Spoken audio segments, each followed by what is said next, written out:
A1GP has returned to the Far East and to the state-of-the-art Sepang International Circuit for a second consecutive year.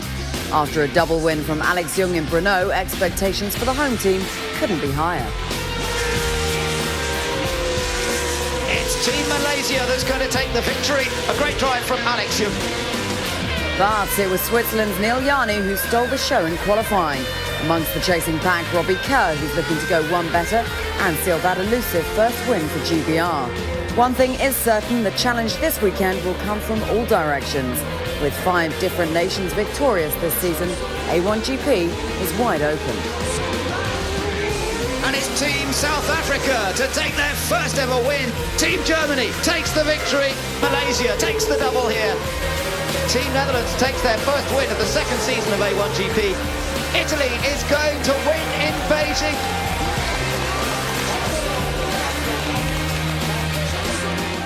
A1GP is at the Sepang International Circuit for a second consecutive season. Today, it's race day. Hi there. This time last year, France were without doubt the team in the driving seat. This season, 5 different nations have taken the winner's podium and the title is wide open. In fact, the champions haven't won in 10 A1GP outings. The balance of power has certainly shifted. One driver who continues to make inroads is Malaysia's Alex Young. But can he make history today by becoming the first driver to win on his home track? Let's ask motor racing expert Tony Jardine, who joins me in the studio. Tony, can Alex Young make history and follow up on that double win in Brno? He certainly could.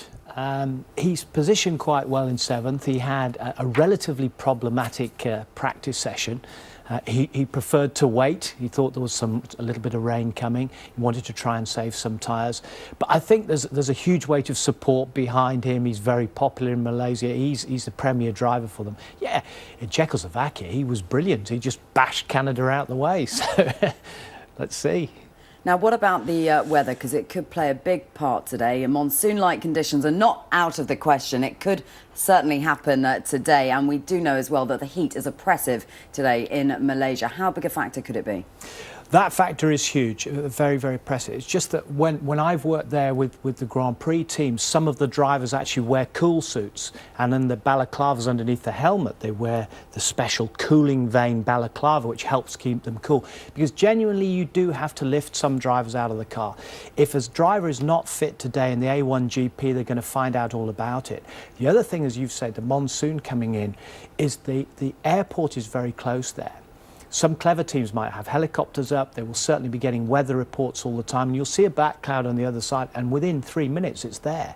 And within 4 minutes the track is awash. That could happen today. Second time that A1GP has visited Sepang, and the second time that Neil Yarni, as well from Switzerland, has had pole. He's back with a bang. Judging by what you saw yesterday, is he the man to beat today? I think he'd be very strong. I said yesterday I thought he was excellent, but one of the things that we're looking at is with his Grand Prix experience, he's now got time off to come back to A1GP. The privilege to have him there, he's doing an absolutely superb job. But he'll remember last year when he was pipped here by Alexander Primat in the French team, whereas we thought, and there's Neil Yarni there talking to Max Velti.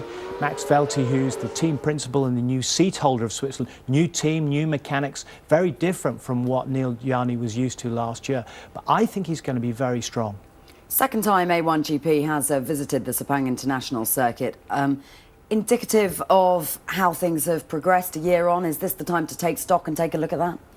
Yeah, I think so. Certainly in terms of development of the car, certainly in terms of development of the drivers, and you look at some of the young drivers that have come on, look at the developing nations that have entered into the fray, people like China, people like India are doing very well now. And I think it's indicative of how well the Nations Cup in A1 Grand Prix is going. The mix is there, and as you said in the beginning, you know, 5 different winners. Could it be 6 different winners today?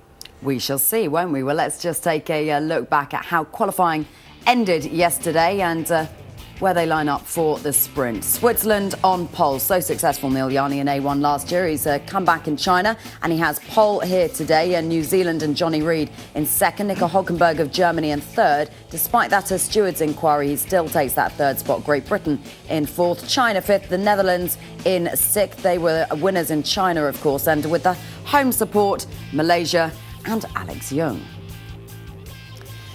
Now, it is said that Sepang is one of the most demanding drivers' circuits in the world. John Watson stepped up to the challenge earlier this week. Lee McKenzie explains. Opened in 1999, the Sepang International Circuit firmly put Malaysia on the map of world motorsport venues. Its distinctive Herman Tilke design sees a massive set of grandstands which can hold up to 30,000 patriotic fans. A1GP returns to the 3.44-mile Sepang circuit. This time I get to drive a lap in the A1GP car to find out for myself the character of this wonderful 15-corner racetrack. After crossing the start line, the approach to turn 1 provides the first overtaking chance. Stay tight in the inside of the corner or go around the outside if you're brave. Turn 2 drops away abruptly at the apex and sets up your exit speed on the run up to turn 4. Turn 4 is the second clear overtaking opportunity. Taken in second gear, you can take lots of curb at the apex, then free up the car for a good exit speed. The uphill exit flows into the high G-force turns 5 and 6. Not quite flat out in 5th gear in qualifying, but a big lift on the throttle during the race.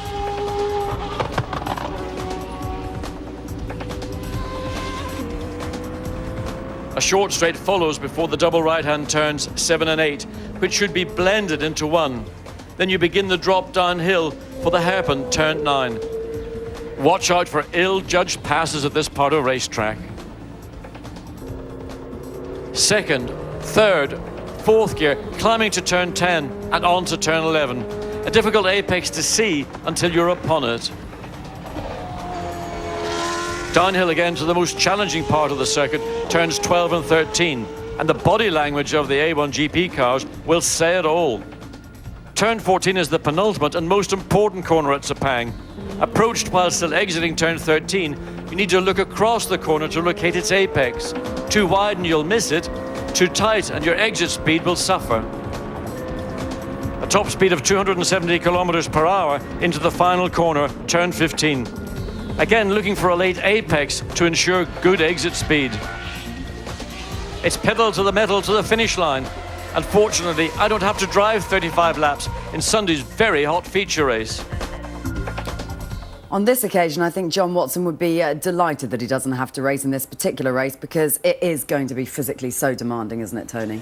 I'm just wondering if they've actually got drinks bottles inside the cars because when they come in for a pit stop, maybe they can get some water down them.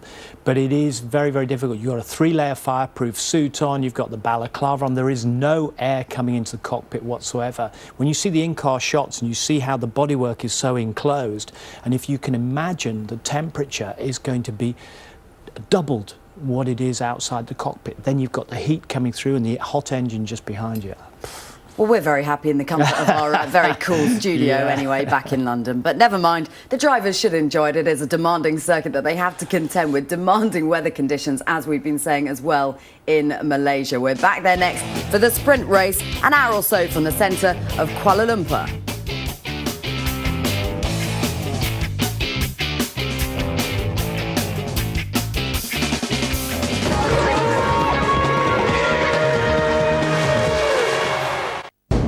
This Super Sunday, the showdown.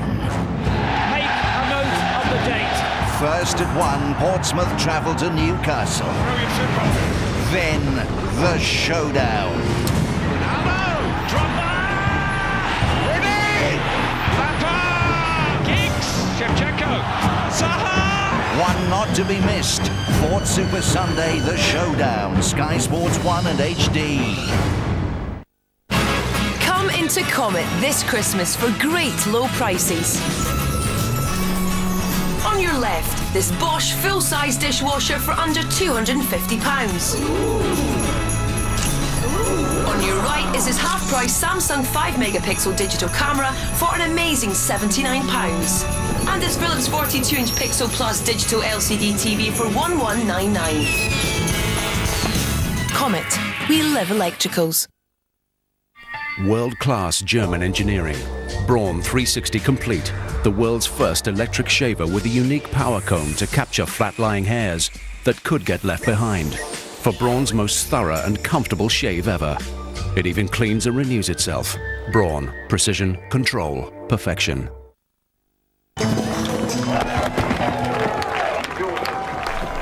Hi. Hi.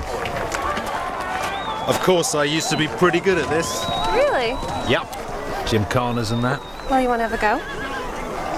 Sure. How hard can it be? There you go, cowboy. Little gift. Yeah, the great thing is, if I pay off more each month, my interest rate actually drops. It's all about controls.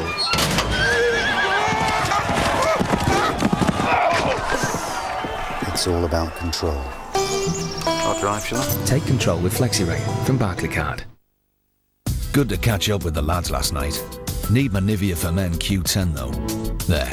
Refreshed, revitalised, ready to face whatever the fast-moving world of today throws at me. Shame it's a Sunday. Nivea for Men, Revitalising Cream Q10 and Eye Relief Q10. Look better than you feel with Nivea for Men. Now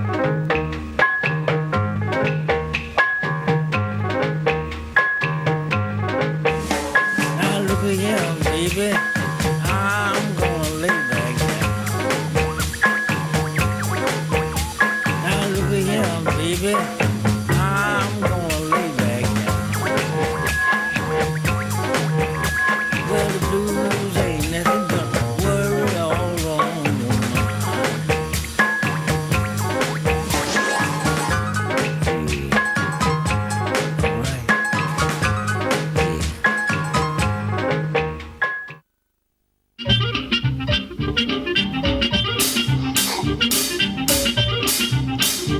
I like an apple. I like a square cut. I like a funny car. I like a monster truck. Color popping, a funding stomach. Cocoa map, I stop nothing plummet. Fun on top, if I eat the crocodile.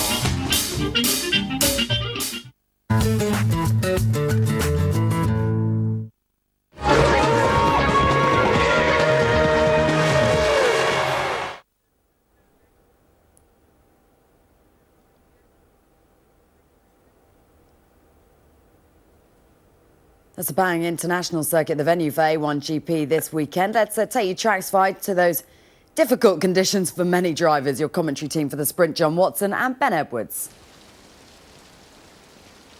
Sprint race was due to start off at 11 o'clock and we had a pretty clear sky for that. Yes, weather conditions were pretty good. Track temperature was 30 air temperature 30 degrees, track temperature 39, and humidity a lot lower than the 100% we have now. So track conditions, everybody was set for that 10-lap sprint race, 20 minutes, whichever comes the sooner. That's right. There had been a couple of changes overnight on the grid, with penalties being applied for people blocking others in that qualifying session. So South Africa had lost 3 places on the grid. They had qualified 8th, but it would line up in 11th place. Indonesia also lost a place as they had blocked a car, but although there was action taken between Germany and Ireland, Germany had actually run into the back of Ireland in the qualifying session. They lost the fastest time to Germany, but it didn't affect their grid position. No, I think that Ireland felt that was an unfair penalty, because although the quickest lap that they had done still didn't alter their grid position, what was the penalty? Well, that's the way it stood, and it would see Switzerland and New Zealand lead the sprint race away from the front row of the grid. Let's take a look back at what happened a little earlier. The 7th race of this second season of A1GP about to get underway here in the heat and the humidity of Malaysia. Everyone stacking up behind the front row, which is Switzerland and New Zealand, and they get to start. New Zealand not making a good start. New Zealand having to go straight to the inside, and Germany's there threatening already, but now they're getting a good run. We're on board with Malaysia. Malaysia diving down the inside, trying to gain a place. Switzerland leading into the first corner. Great Britain in the middle there, and it's punching up front. Switzerland, New Zealand and Germany trying to go around the outside. Germany up into second place. Great start from Nico Hülkenberg, but look at the bunch of cars coming through turn 2. Somehow they've all made it round. There may have been contact. Look at Italy right in the middle of that bunch, as we got India trying to find a way around the outside. Look, coming out of turn 3, contact. Look at cars touching, going all over the racetrack. Yeah, a bit of dust down as well, so that's got to be something to watch. USA in there. They've gone past Canada, so USA past Canada. You're on board here with New Zealand trying to get second back from Germany. Germany had to go out wide. They're still slipping and sliding, and that's giving Switzerland the chance to make a break. And New Zealand's car, you can see the back of the car just drifting outwards, coming out of turn 6, 9 to 7. Nico Hülkenberg has got part of his job done. He's got ahead of New Zealand. Now he's got Switzerland directly ahead of him. The speed of these two cars has been pretty much matched. Johnny Reid looks to come down the inside into turn 9. He needs to be careful. Getting too close to another car could see damage to the nose. He's not about to give up his second place. Malaysia's running in 4th place. Great Britain in 5th. France has started very well. France is running in 6th place at the moment. You're with New Zealand, still running 3rd. But look back, you can see the yellow car of Malaysia running 4th. The jet car of Thomas Enger in trouble. What a shame. Is that that's a damaged rear suspension? There was contact. We thought there was contact coming through turn 3, and clearly that right rear corner is the consequence of that contact. Malaysia in 4th place, Great Britain in 5th, France in 6th place, then it's the Netherlands, China in 8th, USA in 9th, and Canada in 10th position as they head down towards the final turn on the end of this first lap. Team Switzerland, I thought, was going to make a bit of a break, but, you know, Germany has caught up. Germany, the fastest car in all the practice sessions here this weekend, closing on Neil Yarni for Team Switzerland, but Switzerland in the driving seat currently. Germany 2nd, New Zealand 3rd, then it's Malaysia, then Great Britain and France. There are a number of parts of this racetrack where overtaking is possible. Here is one of them, but you need to be a lot closer. Hulkenberg taking a much tighter line round turn 1, does close down to the back of Switzerland, but is here out of turn 2 and the run up through 2. This is down the hill through turn 3 into turn 4, but again the gap under acceleration goes back to the favour of Switzerland. Hulkenberg not close enough, but he's done what he needed to do to get ahead of New Zealand. If the positions remain as they are right now after 10 laps, he will be on the front row of the grid for the sprint for the feature race. Couple of cars in the pits, Indonesia and Brazil. I've just seen both coming into the pits, but Switzerland still leading. There's Indonesia into the pits, and we gather Italy's also got a problem, so there was more contact than we thought on that opening lap. Well, certainly we saw clouds of dust which may have been on the track. Johnny Reid struggling with an oversteering car. We saw that on the opening lap as we go back into the pit lane. Brazil being worked on. South Africa. Look at this. Look at Italy. He's trying to pull the car to safety, but the suspension on the left rear of the car is broken, and it is literally crabbing its way down the back straight, trying to get to safety in the pit lane entrance. Well, poor old Enrico Toccacella. Italy's having a terrible time this weekend. Doesn't get any better, does it? But up front, Switzerland leads from Germany. I was going to say it's a bit of a deja vu this for Neil Yarni of Switzerland here. Last year, he had the French car filling his mirrors, and Alexander Premat was able to get past him on the last lap of the sprint race. On the power boost, take a look at this. They have 4 available in is slightly slower than the Germany and New Zealand are capable of running at. Australia looking to dive down the inside of South Africa. Can he get it done? He does. Good pass by Ryan Briscoe. That was a good move by Briscoe. But watch for the switch back from South Africa. They've got the run off the corner. They're going to be side by side as they come past. The pit centre, South Africa is regained, but it's a squeeze now from South Africa on Australia down into turn 1. This is still going to be tight. South Africa on the good line on the outside. Australia, nope, loses the place. Oh, but he's gone too deep, South Africa, and I think he's off. He locked up that wheelie, was too deep. He looked like he'd done a good job, but he's got it back, but he has lost that position. He lost it to turn 15, then he regained, but he's recovered. He did a good job. He thought that was a gravel trap visit for South Africa. Adrian Zoud kept it out of the gravel and lives to fight another corner. Australia started in 17th place and they're up to 12th position, so that's a good effort from Ryan Briscoe. Meanwhile, there's Italy. They have made it back into the pits despite... I have never ever seen a race car crab like that. I've seen road cars that have been welded up in the middle out of 2 cars crab like that, but there you see the damage. And then Czech Republic, he's out of it as well. The same problem with the right rear in this case. So that contact that we did see coming through turn 3 was the reason why a lot of contact in that midfield bunch. On board with Team New Zealand, riding in 3rd place. It's Switzerland, Germany, New Zealand. These 3 have broken well clear of Malaysia, Great Britain, France, the Netherlands in 7th, Canada in 8th place, ahead of China, so there's a change there. Let's look again now. Was there contact in the run into turn 1? I think it had all occurred when everybody managed to get through turn 1 cleanly, but look, Alex Young took a huge punt down the inside.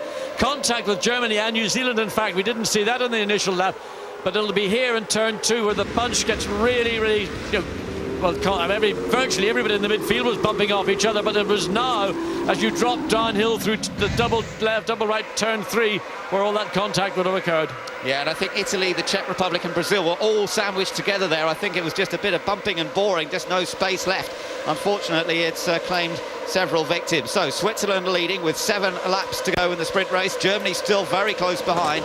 New Zealand dropping away a fraction in 3rd. There was a lock-up from Switzerland. Now Malaysia next up, followed by Great Britain, France, the Netherlands. Then it's Canada. China's dropped back another place there, John. They've lost out to USA and now under pressure from Mexico as well. So a bit of a change. China just dropping down the order a few places. Frankie Cheng not having quite as much as a comfortable ride as he had in qualifying when he put the car in 5th place on the grid. Australia still running in 12th, South Africa 13th, Ireland 14th. Let's get some news now from Lee Mackenzie in pit lane with Thomas Enger. Thomas, what happened out there? Well, we were going to turn 4 and there was, I think, like maybe 5 cars side by side. I was one of them, and that's always happens something when you are starting from the back of the grid. So unfortunately we were hit by one of the car, and I think the Italy had the same problem. So we need to repair the car properly and get ready for the future race, which is very important for us. And I believe we can still finish in top 10 if we are lucky and if we are fast. Is there much damage to your car? I don't think so. It's only a right rear corner and the rear wing. Hopefully it's nothing serious. Gearbox is fine, so let's put it together and rock and roll again.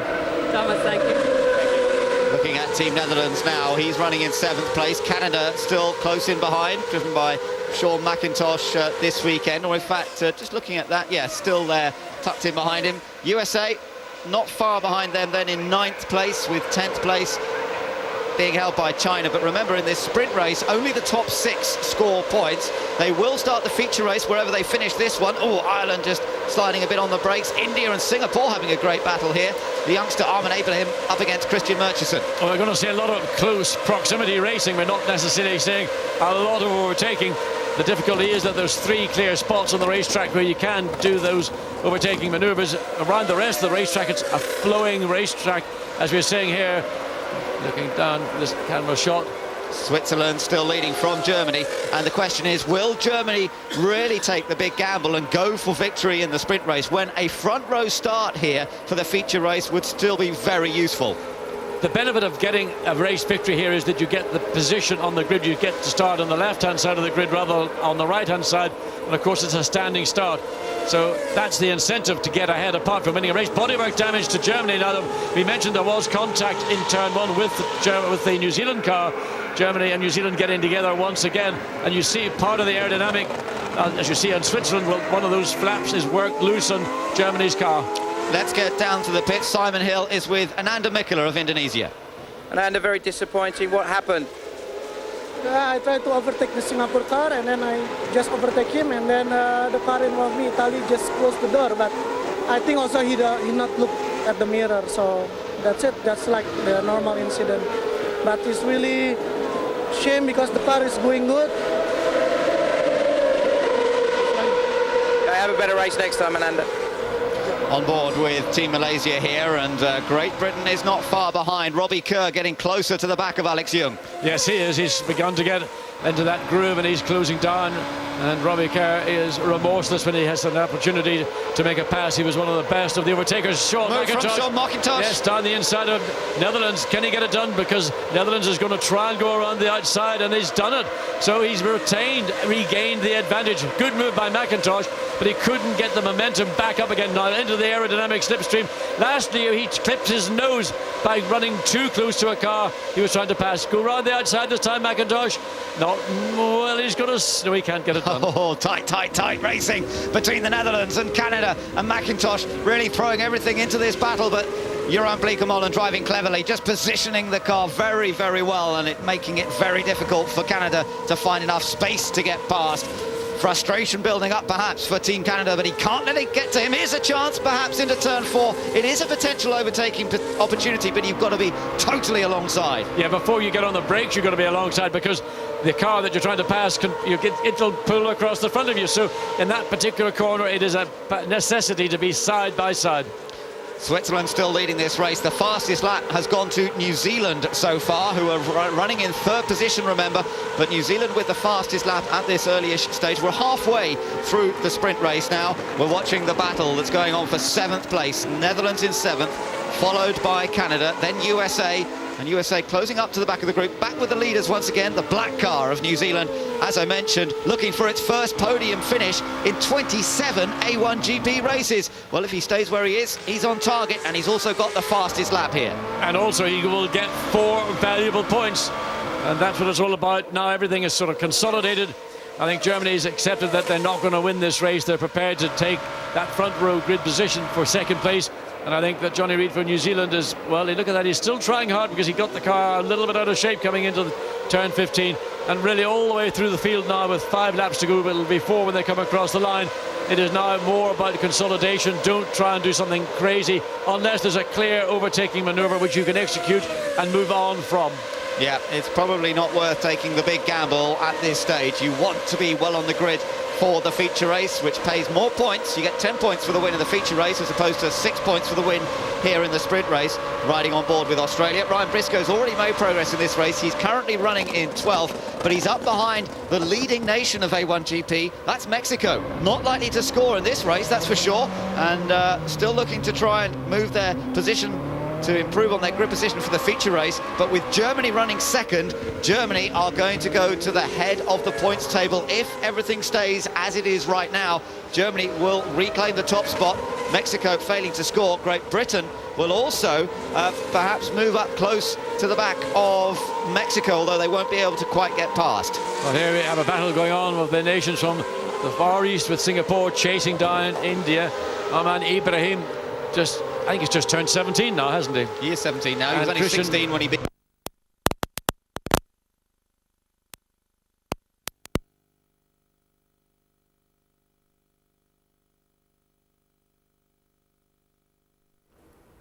I thought that might happen. There are conditions, it would seem, that we can't really control over in Malaysia. So just as soon as we re-establish our link with Malaysia and with A1GP, we will head straight back there for the conclusion of that sprint race. But let's just talk a little bit with Tony Jardine in the studio about what we've seen so far. That's probably the best place to start. And Tony, let's talk about Alex Young and him taking his opportunities right from the beginning of this race in front of that home crowd.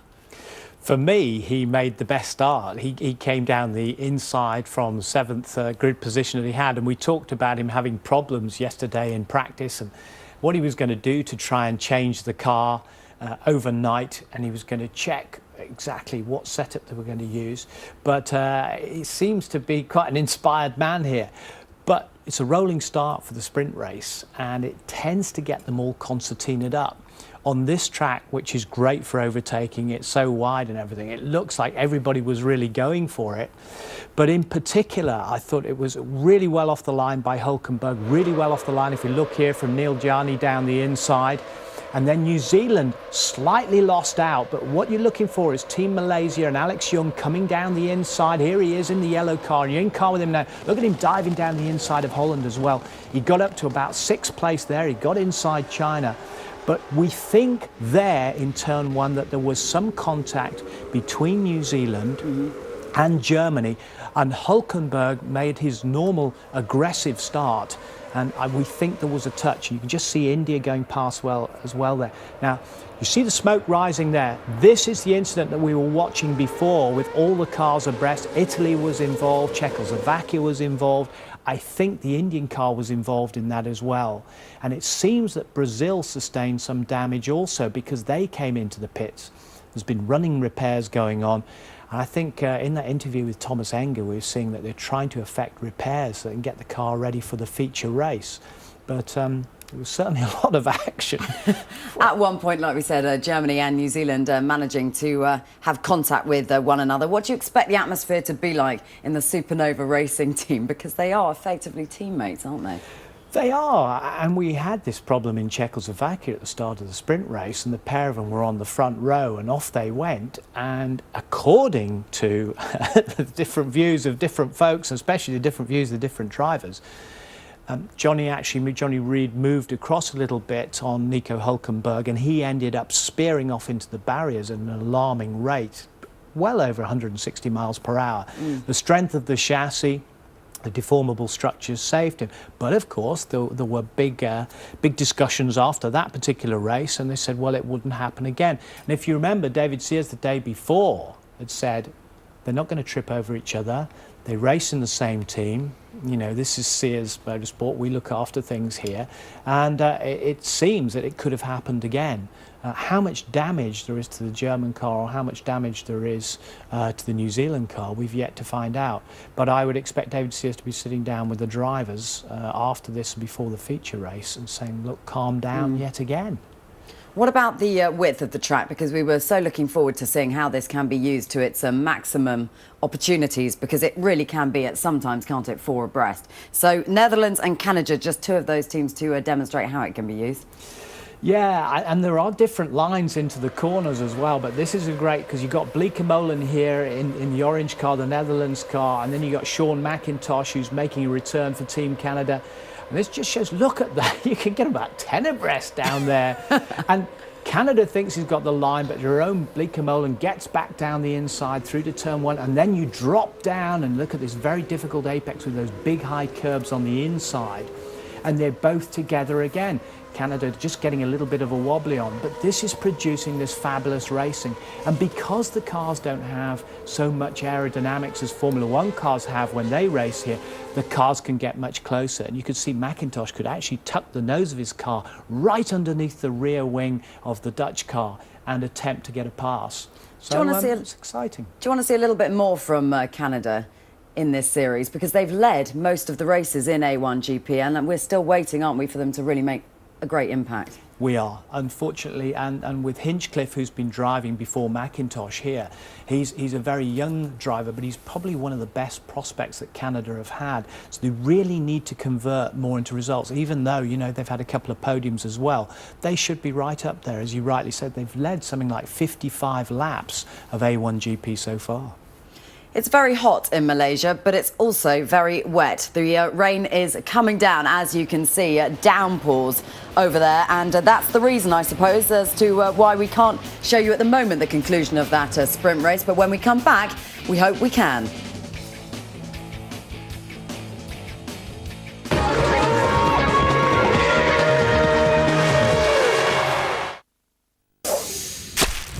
Rules of sci-fi movies on Sky. Most spaceships come with a full panoramic window, which is never double glazed. Flying them is simple, with light-year journeys taking less time than 2 stops on the bus. Getting them back to Earth, however, is a little more problematic. Another happy landing. When it comes to sci-fi, Sky Movies rules.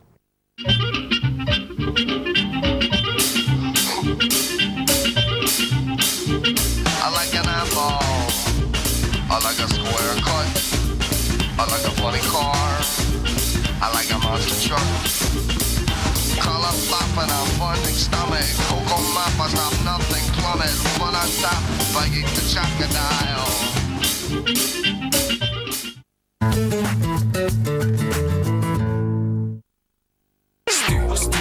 New Indestructible Gel by Studio Line. Our first extreme hold gel formula with elastic resistance. Roughed, crushed, flattened. For style that bounces back. Hand and hood resistance. New Studio Line Indestructible from L'Oreal Paris. Featured in the Superdrug Star Awards event. In store now.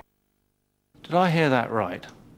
SAP has affordable business management software for a mid-sized company like ours. I'd give you a hug right now if I wasn't so afraid of HR.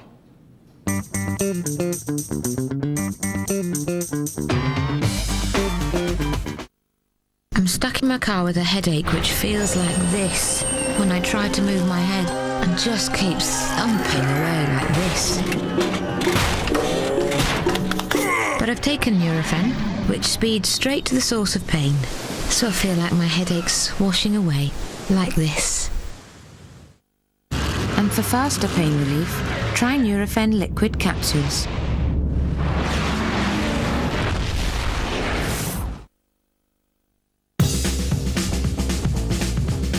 The new Alligator Power Lopper from Black & Decker.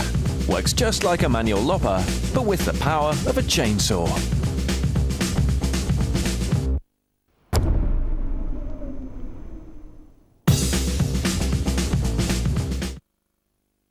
lifted up his arms. I'd never seen anything like it. To hear! I'll never forget the day I met him. Well, everyone sweats a bit. It's normal. I didn't think much of him. In fact, I couldn't stand being around him. And then he found the answer. Now, I really like him. Lynx Dry. It's more than a deodorant. It's an antiperspirant.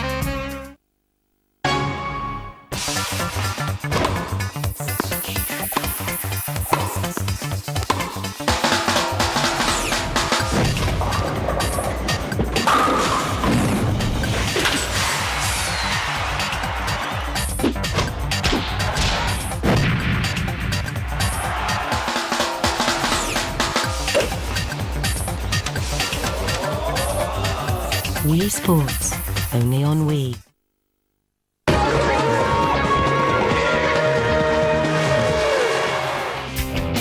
Welcome back to A1GP Malaysia. I have to apologise that we lost those pictures from Malaysia just before the break. What we can confirm for you now is that Switzerland's Neil Yarni on pole and leading for the majority of that race has taken the race win.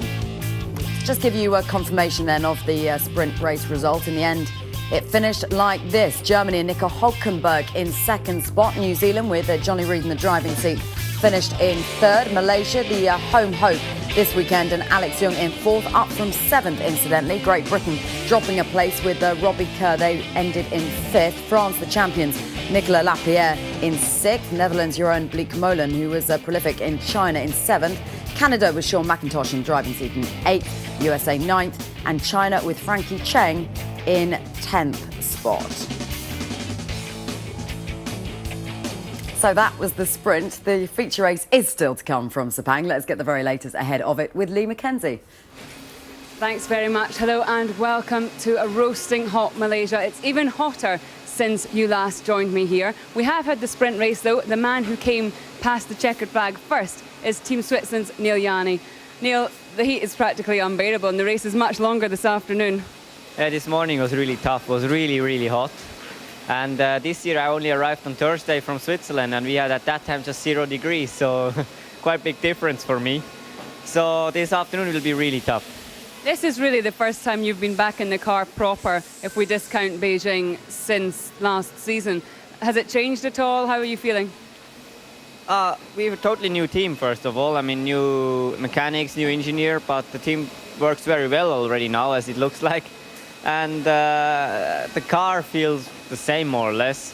But compared to all the other cars I drove in between, it's just sliding so much. It's totally different to drive. You were saying you drove the F1 car here, and that's actually easier than driving an A1GP car.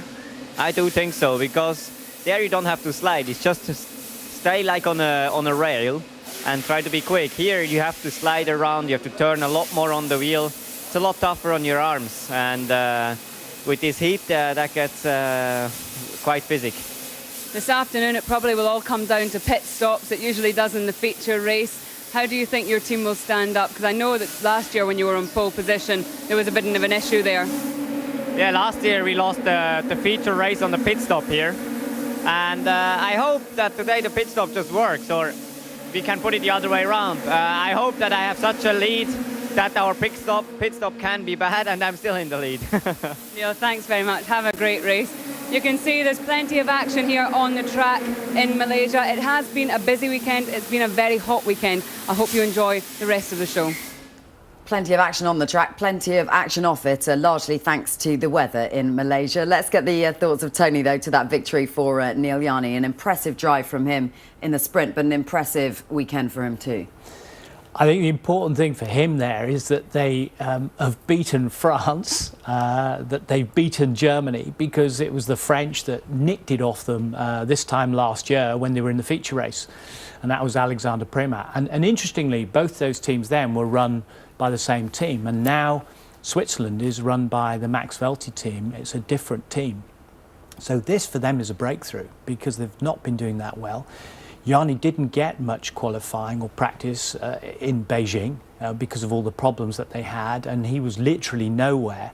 Now he's getting it together, showing on a fast, real racetrack what a great driver he is, and which is why he's been the protege of the Formula One Sauber team, which is why Petronas, the big petrochemical company in Malaysia, have backed him. Interestingly, there have been a lot of young Malaysian drivers over the weekend who Janu's been hosting in the garage, and of course they're getting more and more excited as he got pole position, and now clearly after he's won the sprint race as well. He's doing extremely well, and he had those 3 second places last year, so I think he's looking very strong for the feature race.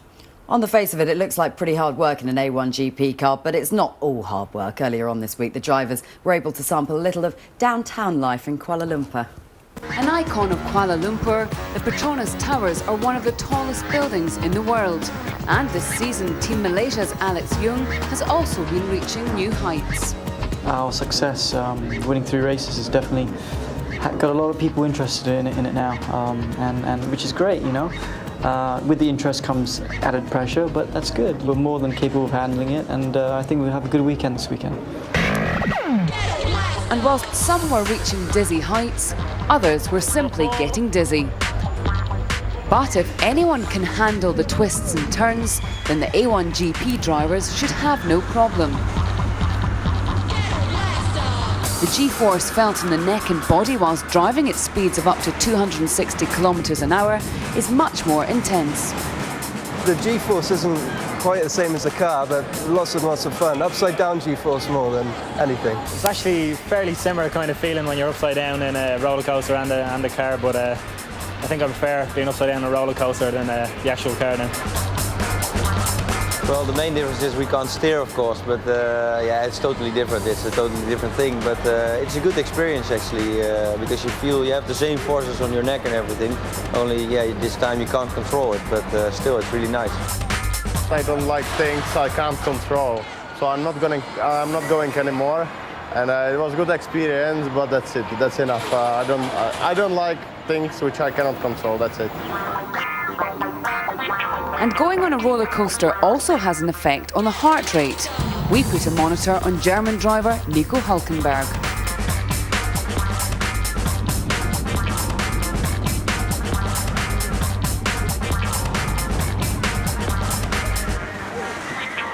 It was about 130, not too bad, but it's a lot of spectacular out there. It's very fun, it's good. 130 beats per minute at the fun fair, but at the circuit, whilst driving an A1GP car, it increases even more to around 160 beats per minute. 2 minutes on a roller coaster is nothing compared to what these guys are used to. By the end of this afternoon, they'll have driven for almost 2 hours with one goal: to win. 21 cars will not win, but that is the roller coaster of A1GP. No more roller coasters for Thomas Enger, it would seem. Weather update, it's still raining in Malaysia, as you might expect. We'll be heading back there shortly for the feature race. But in the meantime, let's speak a little bit more to Tony. Tony, just before we were about to go to that particular piece, we spoke about teams and the importance of the team unit. What about Team Malaysia? Because they've done things slightly differently to the other teams. They haven't necessarily taken on board a UK or a European team. They've built their own, haven't they? They have, and under the leadership of Jack Cunningham, they have some very strong staff, but they've put a different unit together.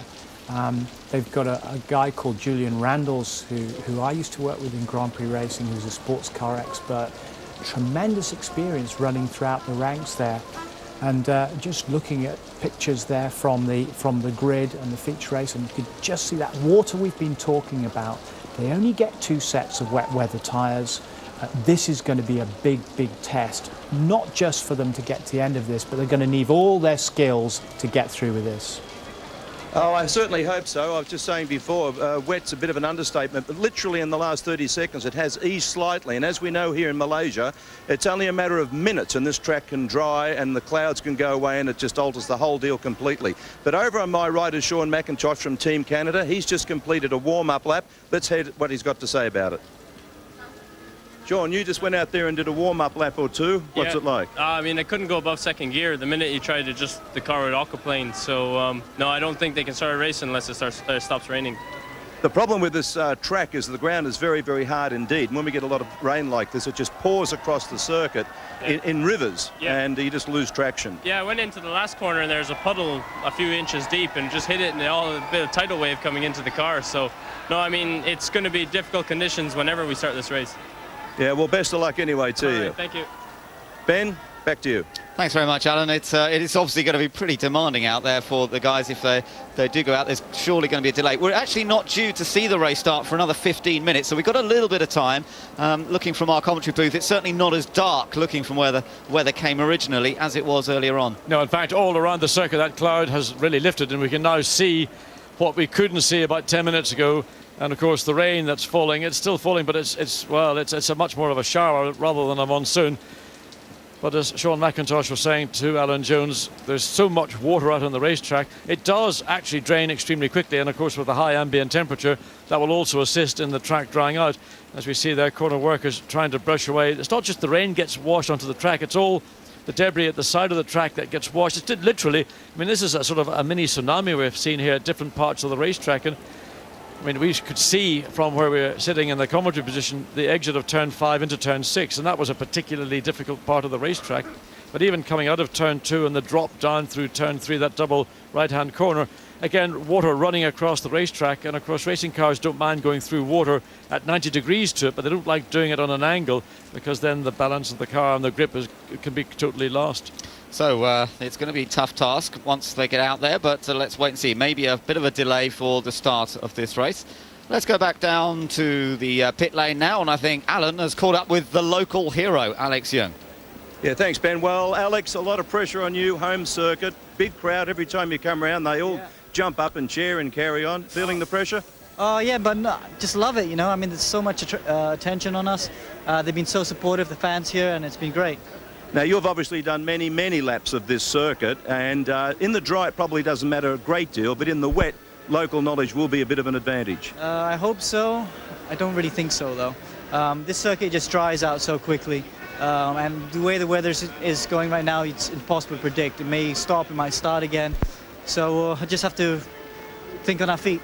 Okay, well, best of luck to you. Thanks very much. Ben, I'll go and see if I can find somebody else. In the meantime, we'll go back to you. Yeah, just one thing, Alan, before you go off and find someone. I was just going to say, actually, what are the worst conditions you can remember racing in? I mean, there must have been many times you've been out there when aquaplaning's been a real problem. What's the worst you can remember? Well, probably Watkins Glen, upstate New York. It's quite a funny story in a Formula 5000 car, and the water was up to our ankles, and Carl Hess came up and knelt beside the car and said, Alan, it looks like we've got a possible rain situation. And it was about 3 inches deep, which was the greatest understatement I've ever heard in my life. But that was certainly probably the wettest race that I've ever competed in. I couldn't see where we were going, had to look out the side of the car to see where you were on the circuit. But Alan, just as a little bit of colour for that, was Carl Haas still chomping on a cigar while he was telling you all that? He was chomping on the cigar, but it had a very horrendous lean to it because it was sodden wet. And he was blessing the car at the same time. I was going to ask you, did he go walk around the car, touch each corner of the car? And absolutely. That's a religious. Carl Haas, every race he enters a car, he does it. He walks around and touches every part of the car, and that's his little ritual. But he has the cigar stuck in the mouth. Thanks, Roll. It's good fun. Alan, go and see who else you can find down there before they drown. Will do. We'll have a little more of just a general look around at the conditions, and you can see the rain is still falling very heavily at the moment. Perhaps not quite as heavily as earlier on, but it's still pretty heavy. Not much chance of anything drying up. But as you said earlier, if it does actually stop raining, it's remarkable how quickly it dries. Yes, the key to this circuit, Alex Young alluded to it as well, is that the circuit drains very well. It does dry off very quickly. And what we have now is just what I would call or describe as normal rain as opposed to what we had. The areas of the track that are problematic are those that are getting attention from the marshals to brush that water away as quickly as possible. The concern would be at the start of a race when 22 cars are all charging down as they would do into turn 1 off a standing start, is that of course there's lack of visibility, so if you can't see ahead of you, you've got to start to look out at right angles to get reference points to know where you are. But there's the disorientation that a driver has to contend with when he is literally in a fog of water. and you just don't know where you are on the racetrack, and that's when people do things unexpectedly, and that's when problems can start. Well, the Dutch teams have got themselves organised some wet gear from somewhere or other. And some of the teams, I think, are struggling in that respect. They weren't expecting it to be raining quite so hard here this afternoon. Don't think anybody was, although it's always a possibility here just outside Kuala Lumpur. Typical tropical climate. We've certainly got it here today.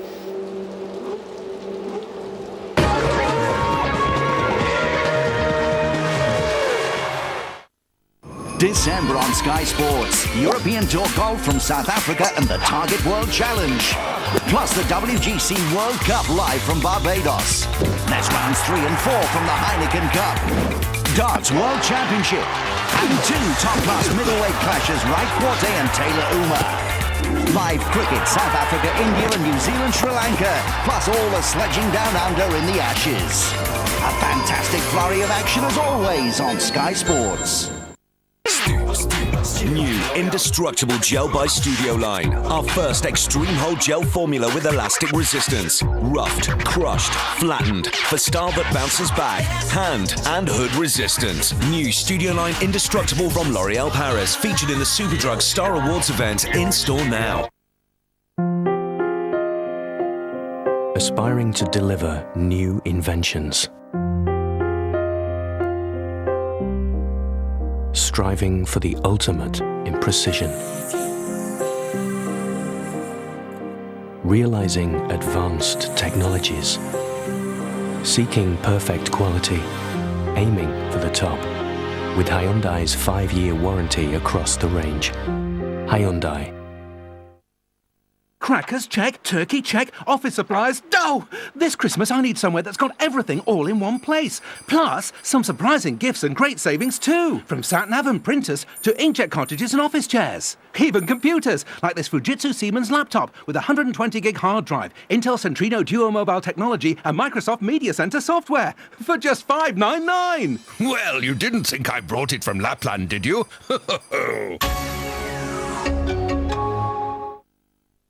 Tony's back again on DVD. Whack a boss? I won't do that. She gets nothing, because I got the scar. Buy Series 6 on DVD Monday.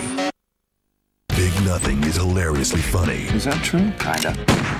Schwimmer. Holy moly! Peg. Who says holy moly? Big Nothing. Hello and welcome to tonight's UEFA Champions League game. The players have now selected their team formation. We're expecting a tough match. It's the DVD game with hundreds of clips and questions from the last 10 years. So put your European football knowledge to the test in the official UEFA Champions League interactive DVD game. On holidays to Mexico, First Choice give you more legroom and economy than any other UK airline. That's why we're First Choice. At Currys, this half-price BT cordless phone with 3 handsets and answer phone is now just $39.99. So get down to Currys. We forgot the serenader. Well, let's do it now. Now. Let me call you sweetheart. I'm in love with you. Let me call you sweetheart.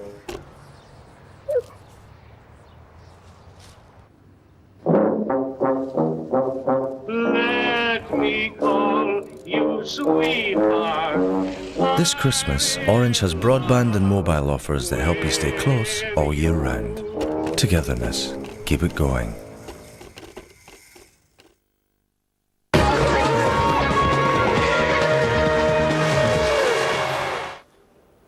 Welcome back to the state-of-the-art Sepang International Circuit. A1GP gearing up for the second race of the day, the feature.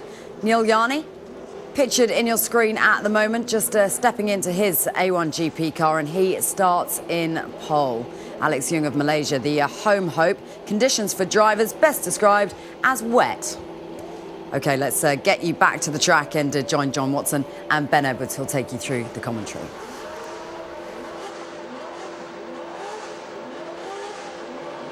Your own Blake Muller had his foot slide off the brake pedal. He lost not just the corner, he lost the race. So it's important. Those little details are very important in these kind of conditions. Frankie Cheng He qualified in 5th place for the sprint race, but dropped those places during it, and therefore lines up in 10th position for this one. Nico Hülkenberg. Germany currently now lead the nation's points by 3 from Mexico, who failed to score in the sprint race, and Mexico is starting from just outside the points in 11th position. Great Britain currently in 3rd, Malaysia in 4th, and Italy in 5th place, the winner of Beijing last time out. Well, they're starting from the very back of the grid, but again, Enrico Tocuccello's performances and his experience may count. There was the former points leader, Salvador Duran, for Team Mexico. Yes, Salvador Duran starting back 11th on the 6th row of the grid, and it's been a disappointing weekend for the Mexican. He has proved this year to be both fast and consistent, but it just has turned upside down for him. They can't quite work out what the problem with the car is. But I tell you what, remember how quick he was in the wet at Laguna Seca last year? He was very, very impressive, so he's probably quite happy that he's got these kind of conditions. It may well be the case that he's got a car that will work better in wet conditions than the dry, but you know, he's starting back on the 6th row of the grid. He's got to be patient, and we know that these opening laps can claim many impatient drivers, particularly into the notorious turn 1 and 2.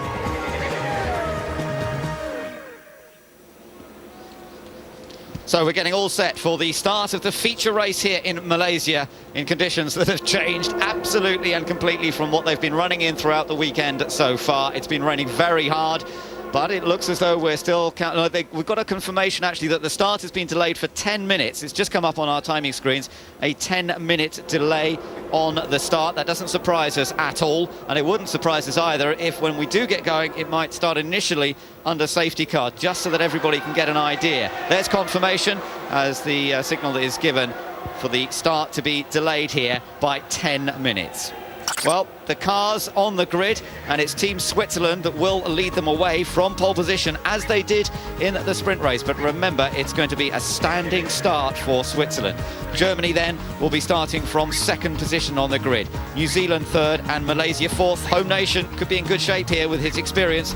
Great Britain and France on the 3rd row of the grid. Netherlands and Canada on row 4. The USA and China on row number 5. Mexico, he's fast in the wet, is Mr. Duran. He starts 11th. He's got an experienced Briscoe of Australia alongside. Then it's South Africa, Ireland, Singapore and India, who had a great dice earlier on. Lebanon and Pakistan. Now watch for these guys from the back. Brazil, Indonesia, Czech Republic and Italy, particularly the last two of the most experienced drivers on the grid. Thomas Enger and Enrico Tocuccello are starting from the very, very back of the grid after an incident, 2 separate incidents on the opening lap. But I reckon they could feature in this feature race by the end of the 35 laps.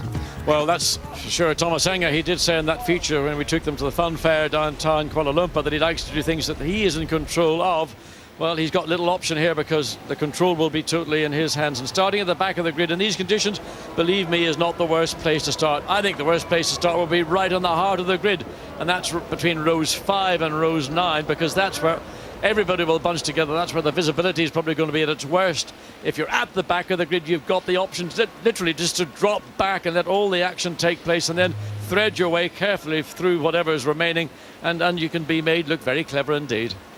Well, everybody has pretty much cleared the grid except for the few mechanics required to fire the engines up. Adrian Zaug there for South Africa, the youngster who was so impressive at Zandvoort at the start of the year, took the initial win of the season. He's been struggling a little bit this weekend. He's been sort of top 10 and then dropped a few places courtesy of holding the United States up on one of their qualifying laps in yesterday's session. So he's been a bit of a struggle. He finished in 13th place in the sprint race, and that's therefore where he'll be starting on the feature race grid. Remember, the feature race grid now has gone back to the original plan of wherever you finish that sprint race, that's where you start the feature.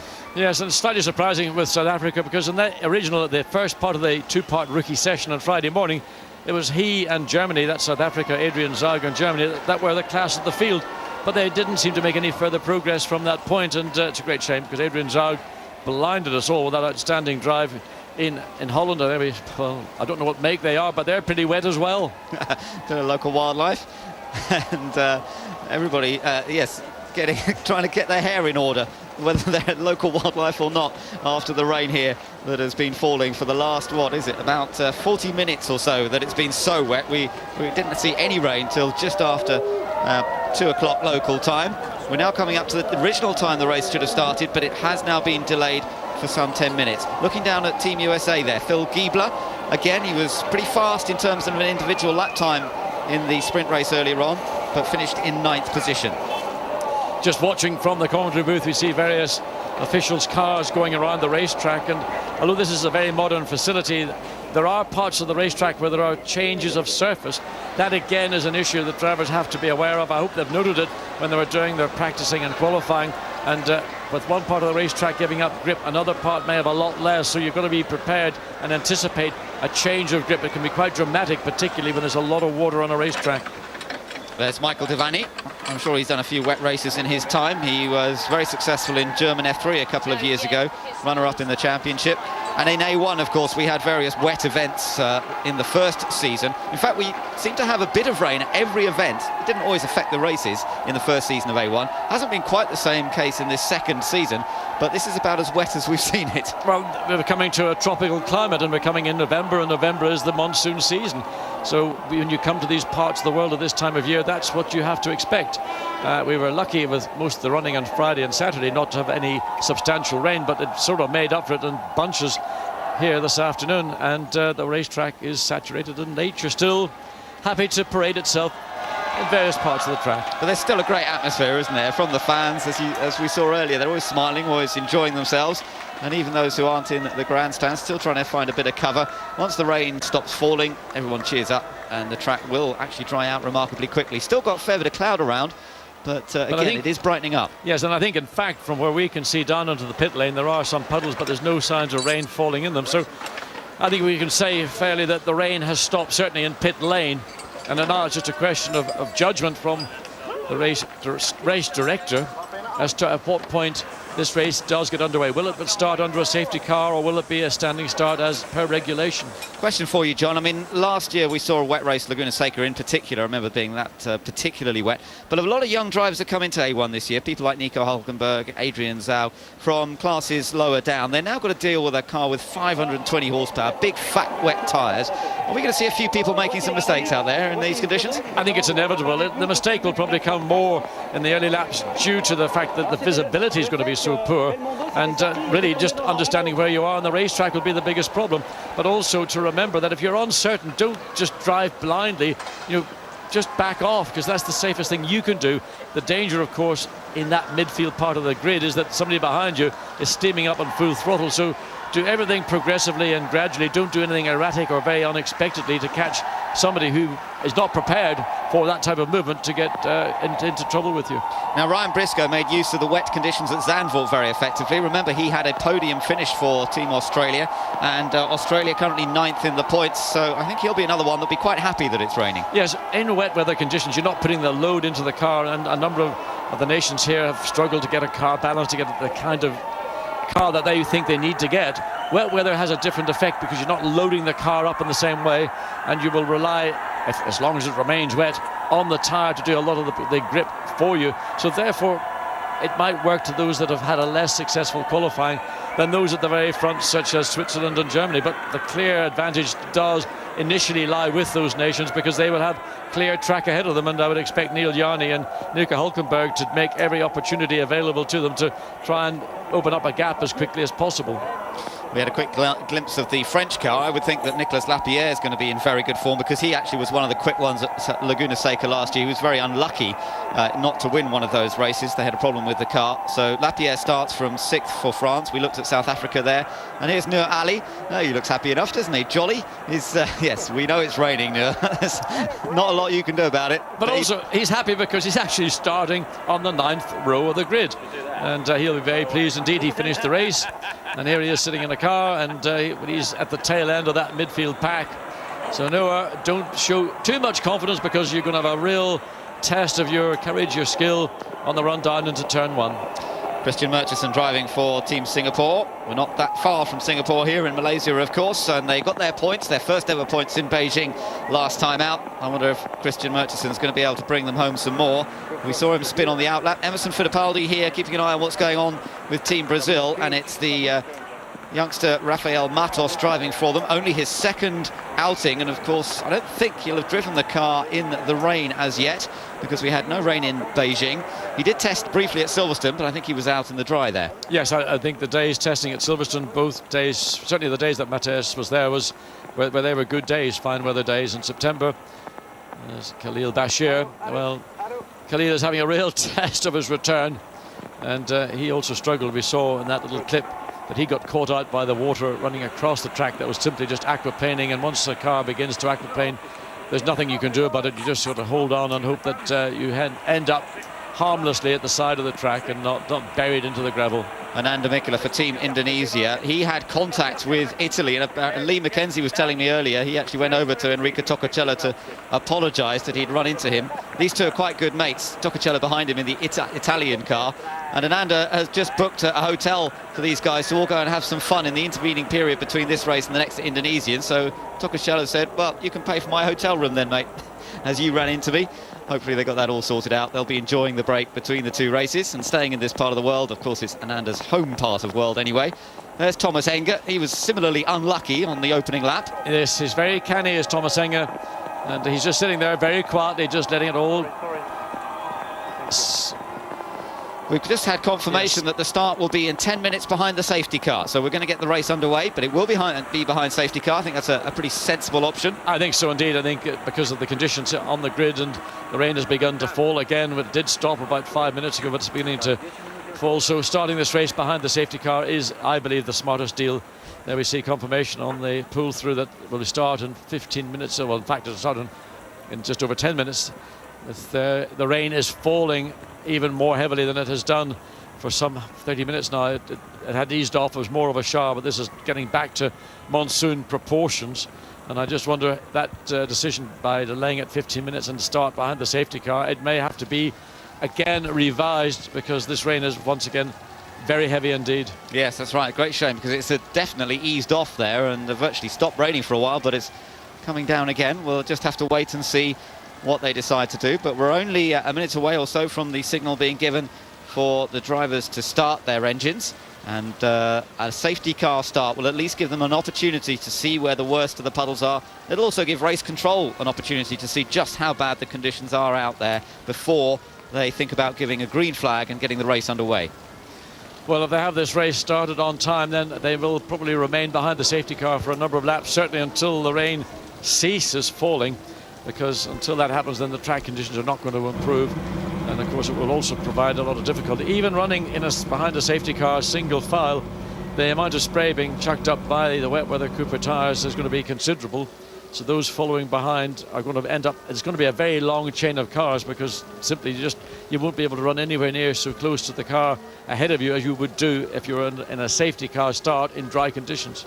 No, that's right. Well, it's going to be a test, this one. There's no doubt. Once we actually get things up and running, it's a test just to keep your composure, keep control of your emotions and not get too carried away in these kind of conditions. And we'll see how a lot of these youngsters do perform with that, and how some of the more experienced campaigners, of course, Neil Yarni for Switzerland, a very experienced driver, sitting on pole position.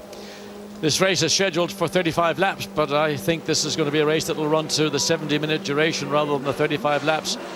An average lap round here in wet weather tyres is not going to be much better than 2 minutes 20 seconds, and that's in conditions that are better than they are right now. So I don't think 70 laps into 35 laps into 70 minutes is going to equate. No, that's right. It's definitely going to go the time distance, I'm sure. We were very close, actually. We did a 10-lap sprint race earlier on. It's a 20-minute time limit, and it came in at 19 minutes and 6 seconds, but there were no safety car periods. It was a bone-dry track, so there's no real chance of going the 35 laps here. So we're just waiting for the countdown to continue. The anthem being played as well in the background before we get this race underway.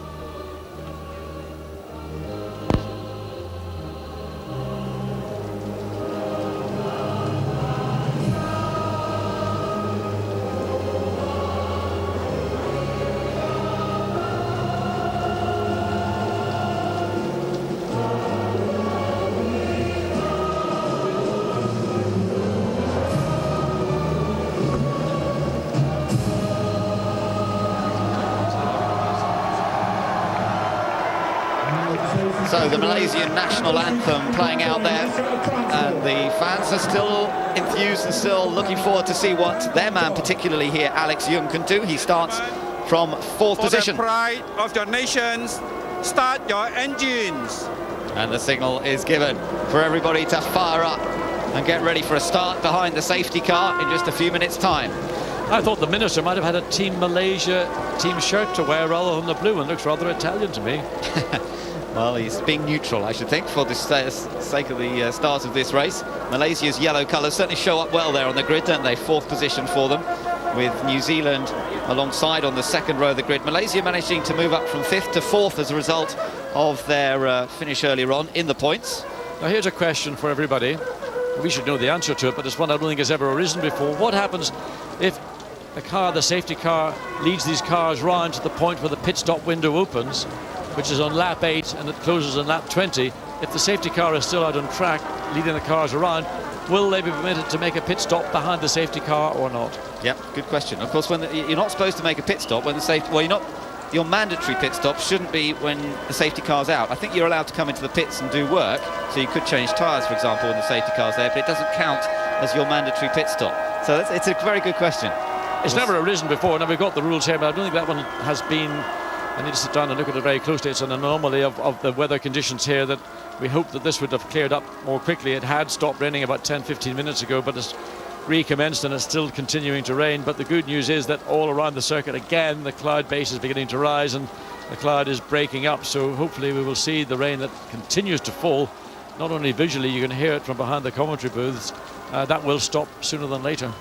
18 nations have scored points in this year's series so far, so we've still got a few nations to get themselves on the board. One of those, notably, of course, was Team Ireland, who've had a very tough season so far.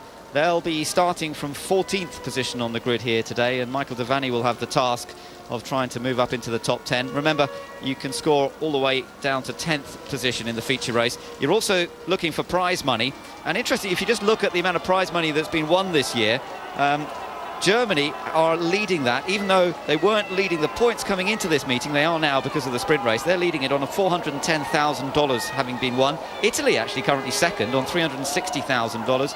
And then you've got a tie between Great Britain, Malaysia and Australia, who've all won $300,000 so far. But with the prize money only being paid out in the feature races, it's crucial you have a good result in the second race of the day. Yes, and I reckon that anybody in this grid could be up for a good result, because it is such a maverick situation where you've got rain at this level. It doesn't matter whether you start at the back like Thomas Enger or you start at the front like Neil Yarney. I reckon both drivers have got equal opportunities to win. Yep, and Neil Yarney's experience certainly should count for him as well. He's been driving as a third driver in Formula One for Toro Rosso this year. He's got support from Red Bull, who are looking to progress his career, and they're putting him back into A1 this year, and it was so successful earlier on today with that victory in the sprint race. Well, there you see on the side of the track that gravel has been washed down by the rain. Hopefully that will not be online, because those are quite large chunks of rock, and I wouldn't want those being thrown up from the rear wheel of a car and hitting somebody. You know, those do a fair bit of damage, not just to the car, but they wouldn't want to hit a driver, because that would certainly be felt. Yeah, that wouldn't be very nice at all. And I think the drivers have just got to use, when they first go around behind the safety car, purely as a sighting experience, see where the worst of the puddles are, see just how bad the track conditions are. Are there areas that they can use, special lines perhaps? That's what we often see, those very clever lines being used around the outside of a corner to try and avoid the worst of the puddles. Well, certainly around the slow speed corners, you'll see, I would expect a lot of drivers will try and go around the outside of turn 1. There will be those that will dive down the inside and hug the curb, but frequently on a racetrack it is the outside line that has got more grip. The question will come in the faster parts of the circuit, the first part being the downhill drop into the double right-hander at turn 3, then going up into turn 4 where you're braking slightly uphill, then further around the track, but the switch between turning 5 and turn 6, that's a part of a racetrack that still appears to me to have standing water on it, though I have to say it has been draining quickly, but it's still there. And the rest of the track that we haven't been able to see, there are parts which are dropping downhill, there'll be water running across somewhere there. And then the exit out of the hairpin turn 9. Cars really struggle. It was almost like they're trying to drive up an icy hill rather than just a wet racetrack. Don't have much form to go on this year in terms of the various nations' performances in the wet, because the Zandvoort race, although we had a very wet stint in that race, it was always changing. The conditions were going dry, wet, dry, and that made life a little bit difficult. We're just going to get another. I think we're going to hear the gentlemen start your engines again, because they actually were a bit early on that, because the race the start had been delayed and it was pushed back a bit further than expected. I think they're going to get another order to start the engines. It was a bit early to have them sitting on the grid with their engines running. Here we go. For the pride of your nations, start your engines. And this time they do fire up. It was a little early before, but now it is time. And those V8 motors spring into action. And it's Neil Yarney there. He might need those. He might need water wings. Well, what you're going to need is to keep your visor clear, and you'll see most of the drivers in the grid with the visor half open. That's to allow all the exhaled hot air from preventing the visor from misting up. And of course, in these conditions, you will want to probably keep the bottom of the visor open enough to allow air to, in fact, a sort of a cheap version of air conditioning to ensure that you don't get any misting. Well, look, Neil Yarney has already got that misting on his visor. Yeah, that's not a nice situation. Hopefully once he's running, the airflow through there will help. But, you know, with this very warm air that we've still got here in Malaysia, it could be a problem for all of the drivers.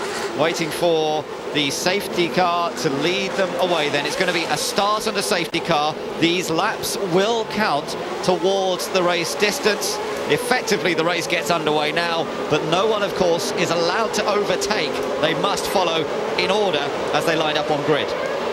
Well, the safety car will make its way, and it'll be quite difficult for the safety car as well, because there is a lot of water on the racetrack. So we've seen in the past that safety cars have got to be prudent, and the laps behind safety car, we don't know how many they'll opt to do. It could be up to as many as 5 before race director is confident to allow the entire field to go racing properly.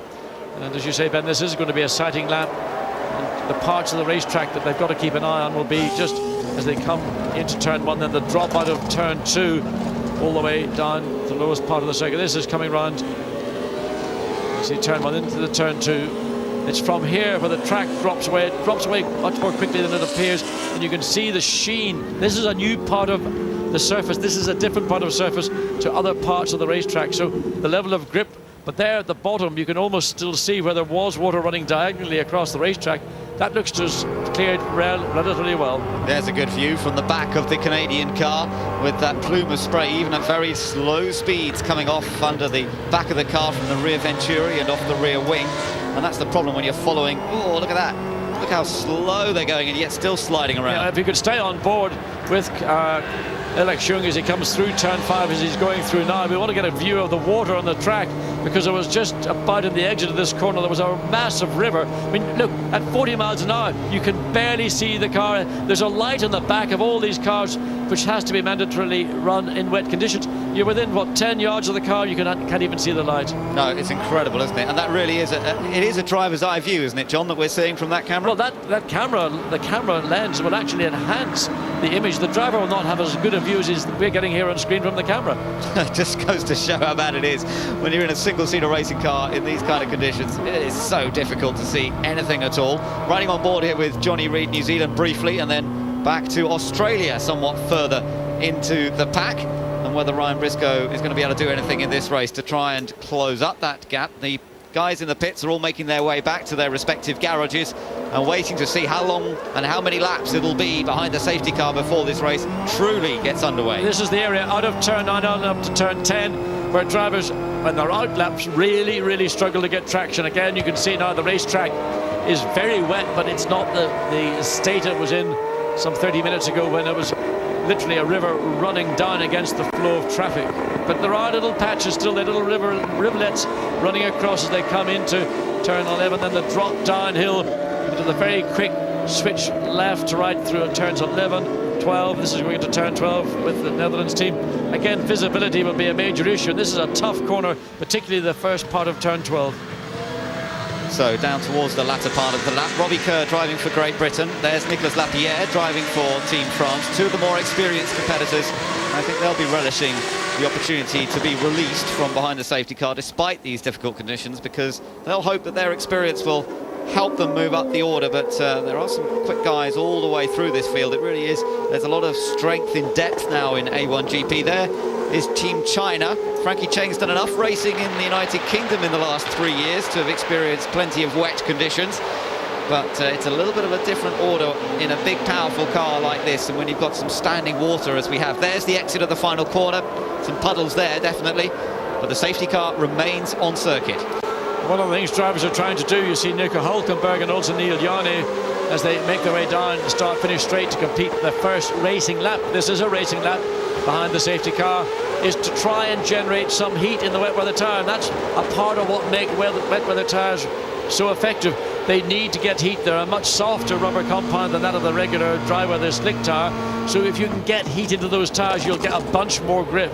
These are the A1GP tyres developed by Cooper, and it's a uniform wet tyre that's used at all of the different tracks. But it was very much designed, John, with the different conditions that might be encountered, including these sort of monsoon conditions in places like Malaysia and Indonesia. Yes, and part of the design character of the tyre is that as the track will dry out in this track, when it begins, that process will happen very quickly. It allows teams the option of doing one extra lap without the concern about a tyre delaminating, which is probably when you get highly competitive wet weather tyres where you've got two companies mixing between themselves as the cars come into turn 4. Now, we've got some news down in the pits. Let's hear from Simon Hill. What can you tell us, Simon? Yes, Ben, I've just been speaking to the guys from Team Malaysia who've just radioed to Alex Young, their driver, and said, what's it like? And he said, let me concentrate, I'm just finding my way, I'll let you know. Thanks for that. I can totally imagine the last time that you really need to be talking to the team on the radio, John, is in conditions like this, even behind the safety car. Well, your focus is no less than it would be if you're running at racing speed, because these conditions are very, very treacherous. There's so much water still on the racetrack. As you can see, as the cars have come down into turn 6, that part of the racetrack, it was very wet for a very long time, and it's still extremely wet. And of course, a driver has just to get that little bit of sense of feel from the racetrack, and of course he can talk to the pits and say, yes, it's diabolical, but really he doesn't need to talk to them. If he wants to talk, let him do the talking rather than having the pits say, what's it like out there, mate? It's pretty self-evident what it's like out there, mate, I would say. Yeah, that's right. There's not a lot they can do about it anyway, is there? So drivers just got to get on with it a little bit. I tell you what, I wouldn't be at all surprised to see someone even falling off behind the safety car in these conditions at the moment. With the 34 laps to go, as I told you before, the lap counter will drop down each time they come past us here. But it's a pretty slow lap behind the safety car. They did a 3-minute 47 from the standing start. Indeed, and I think we're probably very fortunate to see this race go even as many as 30 laps, let alone the 35 it is scheduled to do. And there's no indication yet as to at what point the safety car may peel off into the pit lane and let motor racing get underway in a correct or proper manner. And I suspect there's going to be a minimum of 5 laps behind the safety car, because until the race director is happy and confident that the circuit is fit for racing, he will hold them under the safety car. I'll tell you what, this is good news though. The helicopter's up there. It was grounded earlier on, the rain was so heavy, but the helicopter's back up, giving us some great images looking down over the spray that's being thrown up by the cars. Safety car will stay out though, it's not coming in yet. Lights still flashing away. Switzerland, Germany, New Zealand and the rest are all just going to have to take it nice and steady. It's great noise as they come past the back of this grandstand. We're on one side of the grandstand and it just echoes as all of the cars are together. Those V8 engines just echoing off the roof here. Wonderful sound. And the fans down here, well, they're just waiting, biding their time until this race gets underway properly. Well, I've just had a quick look out the back of the commentary booth. It is still raining, but it's now relatively light rain, hardly noticeable at all. So as the cars make their way around, the spray is going up. Sadly, there's not enough wind to blow that spray away, so it goes up, and as the cars leave the area, it'll just fall back on the racetrack. It'll only be once they get really under racing speed that we can create our own little climatic weather pattern. But I think we're going to see a few more laps yet behind the safety car. Yeah, you're absolutely right about the lack of wind. I hadn't spotted that. I'm just looking across to some flags on top of the pits, and absolutely limp. There's not a breath of air out there, and that has changed because we did have a bit of breeze earlier. Well, Team GBR, Robbie Kerr having a little look around the outside of turn 3, dropping down to see whether there is more grip out there, rather than running just simply line astern with the car, which is, of course, in his case, it would be Malaysia, New Zealand. New Zealand, yes, behind, yes. That's right. Well, Great Britain, we'll shall see whether they're going to be able to score points once again here. Robbie Kerr back in the car. They've had 3 different drivers, Team GBR, throughout the course of the season so far, starting with Darren Manning, then Robbie Kerr drove in the Czech Republic. It was Oliver Jarvis who had the opportunity last time out in China. Now Robbie is the first of the British drivers to make a return visit, if you like, in this second season, but he did race extremely effectively here 12 months ago, so the team hoping he'll do the same. Just watching from the commentary booth as the cars make their way round turns 5 and 6, we've got the helicopter pilot really is something a bit special. He's following the cars literally at the pace they're doing, but he's actually so low, the wash from the helicopter. I've been in a situation where a helicopter was hovering over the straight not that high, and the wash from the helicopter rotors was enough to make the car almost so unstable that you lost control. So I hope our friendly helicopter pilot doesn't get too close to the field, because in these conditions, if the wash is powerful as it was in my experience, it can certainly unsettle a car. Well, that's a thought. Thankfully, they're not actually up at full racing speeds at the moment, so hopefully it's not going to make too much difference. And it's got a big long lens on it as well, so maybe it's not quite as close as that camera makes it look. But Italy at the back, they've got the worst situation, because they're at the very back of the field. They've got all 21 cars just ahead of them, kicking up the spray. Radio, says the South African pit board. Maybe they're trying to talk to Adrian but not getting much response. Well, you know, it usually happens in wet weather conditions that things like radios do get affected, and it's important, as all preparation is in a racing car, to ensure that anything electrical has got a silicon seal over all the terminals, all the connections.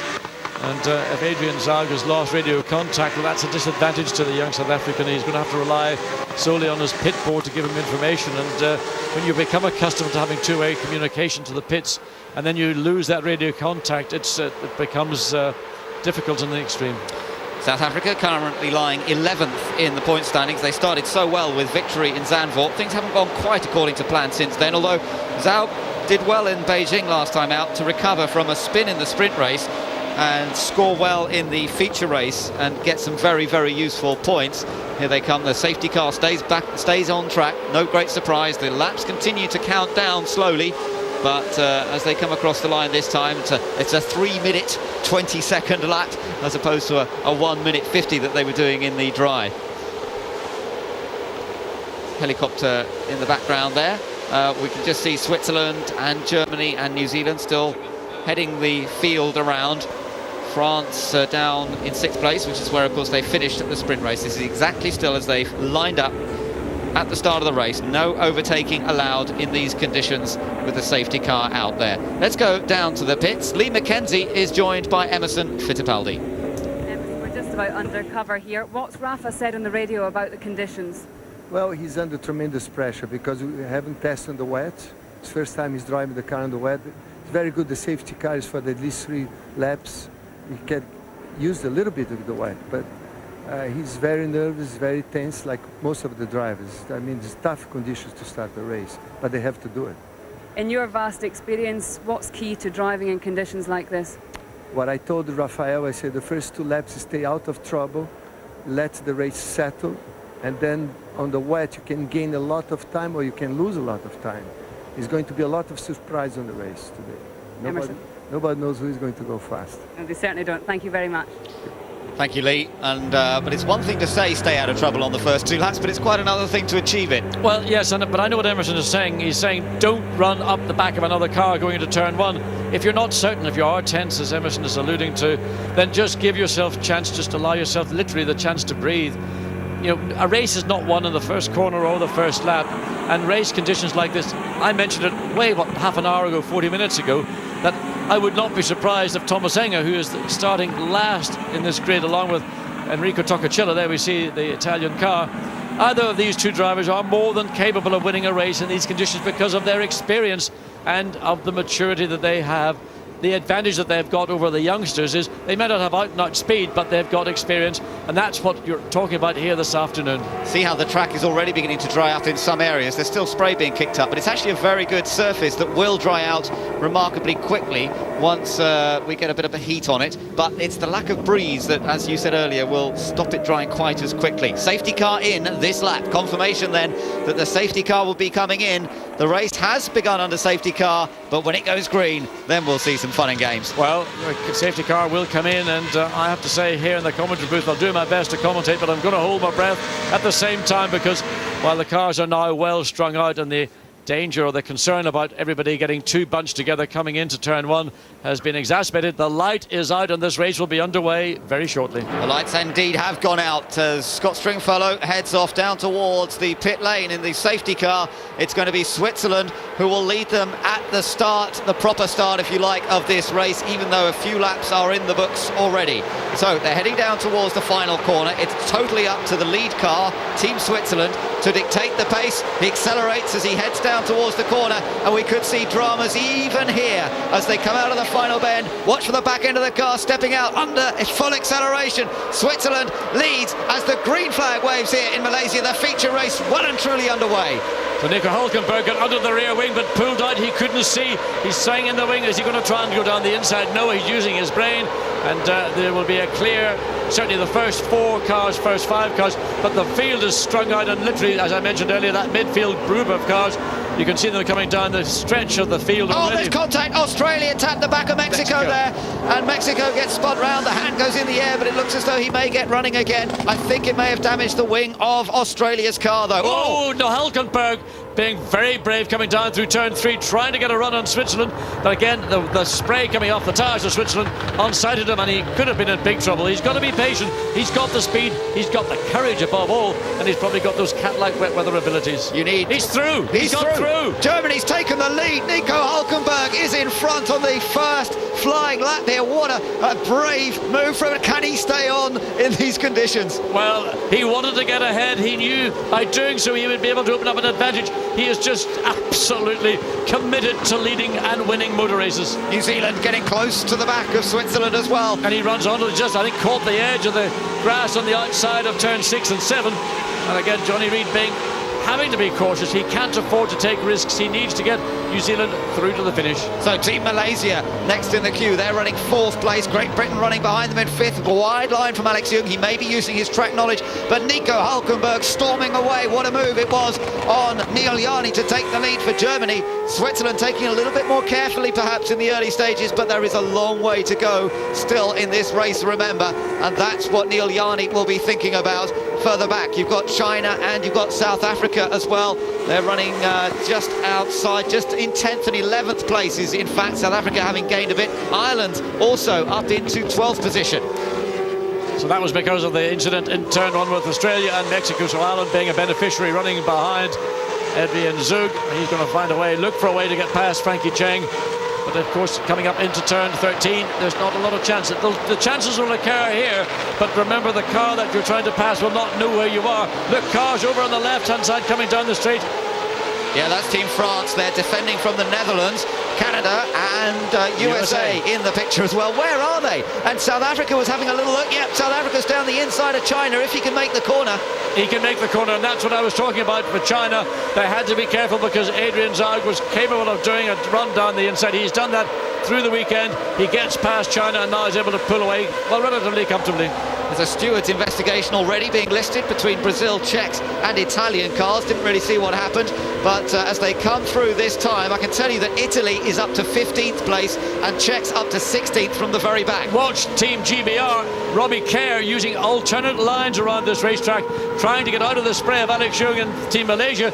As we say, Hülkenberg into turn 4, but watch what happens. Can Kerr get alongside into turn 4? He's not close enough. Can he do what Hülkenberg did in the first lap to Switzerland? He's not close enough either. Not quite yet. Canada still just ahead of USA. Little rivalry going on there between these two great nations. There's always such rivalry between Canada and USA, and here it is on track in A1GP. But Team France will be a threat. Australia in to have that front wing changed. So that contact, and that's the penalty you pay. Not only do you lose position and time, but, well, I mean, is that car going to be the same as it was at the very start of this race? Let's watch again now. Nico Hülkenberg, the second of those two cars, just gets the drive off the corner, forces his way alongside Switzerland, and I think that was probably caught unawares. Neil Yarni did not expect a manoeuvre like that from the young German, but with this young German you've got to expect everything, and that is why he's been such an impressive driver here in A1GP. ×2. Absolutely brilliant stuff from Nico Hülkenberg. Now, can he keep it? Look at the car twitching under acceleration as he crosses one of those many puddles that are out on circuit here. 30 laps to go, but there's also 51 minutes. The limit is also in time as well as in number of laps, and these conditions could be changing throughout the race. But Hülkenberg, absolutely breathtaking. Look, we've seen this from a German driver in the past whose name was Michael Schumacher, and Hülkenberg looks just as competent in the wet conditions. And what he's got is superb throttle control. He's not overdriving the car, he's not using the throttle aggressively.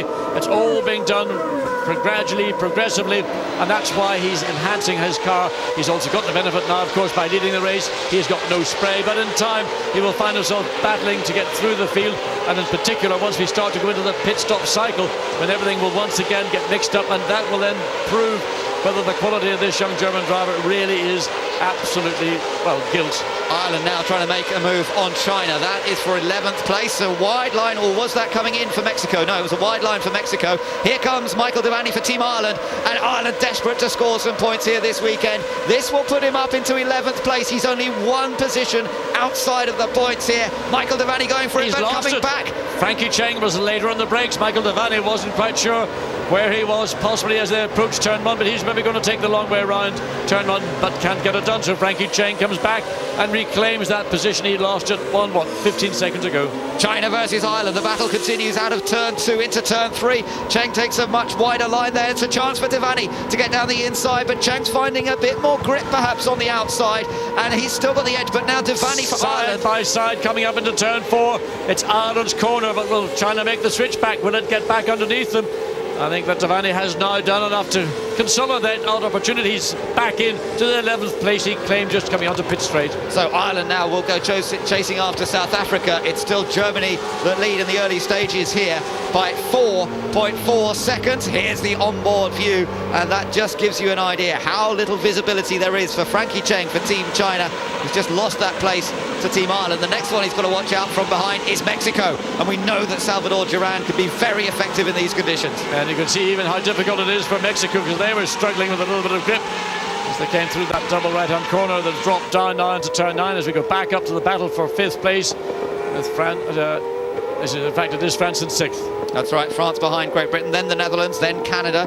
Things settling down quite well, and I have to say they've all driven very sensibly in the opening, effectively the opening laps of this race. No great dramas. The only incident we've seen so far was Australia running into the back of Mexico into the first corner. Mexico recovered very quickly from that. But there is still a steward's investigation into what occurred with Brazil, Czech Republic and Italy. And remember, Czech Republic and Italy started at the very back of the field, and somehow or other they made contact with Brazil, which is somewhat of not a surprise, because Brazil was in effect the car directly ahead of Czech Republic, and Italy was bringing up the rear. So we'll see whether those experienced drivers move up. They're still down in 15th and 16th. Toccacello for Italy, Enger for Czech Republic. There's the gap first to second between Germany and Switzerland. Neil Yardy looking for grip. They're still learning. They're still trying to work out where the best grip is out there. New Zealand through in 3rd. 4th place Malaysia. 5th place for Great Britain. 6th place for Team France. No progress being made as yet, but partly that's due to visibility, I'm sure. And then Canada up the inside here. Not really close enough, but you know, Sean McIntosh is having a bit of a go. Yes, he's having a go, but it was half-hearted. He didn't commit to doing it, and I think he was right not to commit to do it at that part of the racetrack, because he wasn't in a position that was dominant enough to take it away. He may get a chance here as they come out of turn 3, and now with defence coming up from the watch, you can make one blocking manoeuvre. Well, in fact, he wasn't. He was just taking the second part of turn 3, and that prevented Sean McIntosh from getting up alongside. So just to give an idea of lap times, as we thought, 2 minutes 20 is the fastest lap. That's from Germany. Everybody else is doing 2:22s, 3s, 4s, all the way down to 2:34 for Lebanon. It's a big gap, isn't it, in times? Remember, Bleekemolen was very effective in the wet conditions at Zandvoort, but he had some very tricky lines that he knew so well around the Dutch circuit, his home circuit.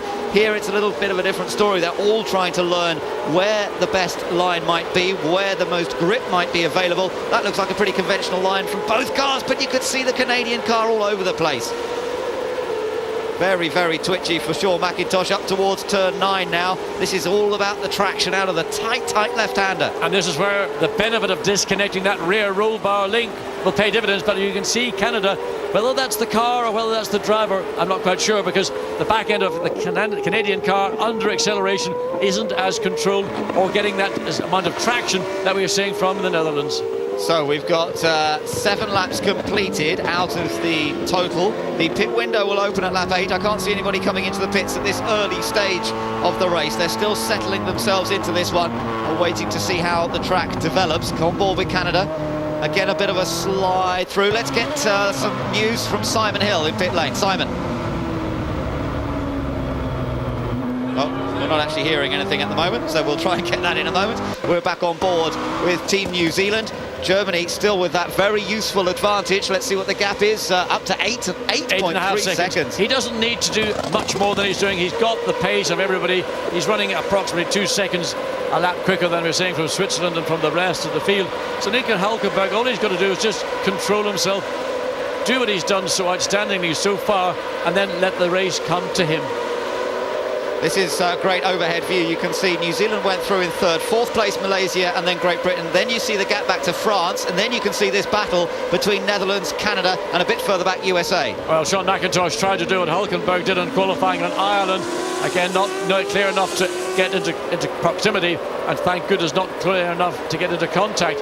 And again, this drop down, this double right-hand corner, turn 3, then the run up into turn 4. This is a clear and relatively straightforward overtaking area, but if you haven't got the momentum as you drop downhill through turn 3, partly because of visibility and partly because of traction, then for turn 4 will not offer itself up to you as a pass. Trying to stay off the white lines and the curbs, although USA was using it slightly. Although having said that, Hülkenberg seemed to use it very effectively on the first flying lap to get past Neil Yarni of Switzerland. It didn't seem to cost him much traction on board with China once again. Well, I mean, this is what happens in the wet. Cars using lines that are not the normal racing line. That, in fact, he's been passed by Singapore just before that. Singapore got past China, so Singapore have gained another place. They're up into what is now 12th position. So, whoa. That was a heavy turn in, wasn't it? Well, just watching just ahead to see what Singapore was doing. I thought Singapore might have been going off track as we ride on board with Team China as they drop down. Again, the visibility being a major factor down into turn 9. Running last but one is Australia after having to change that front wing earlier on, so they're running 21st. Ryan Briscoe, 2 minutes 23 was his last lap, which is on a par with actually New Zealand, who's running in third place. So there's nothing wrong with Ryan Briscoe's pace in these conditions. It's just that unfortunately he had that incident with Team Mexico and it's dropped him to the back. Let's just see how what happened with China and Singapore.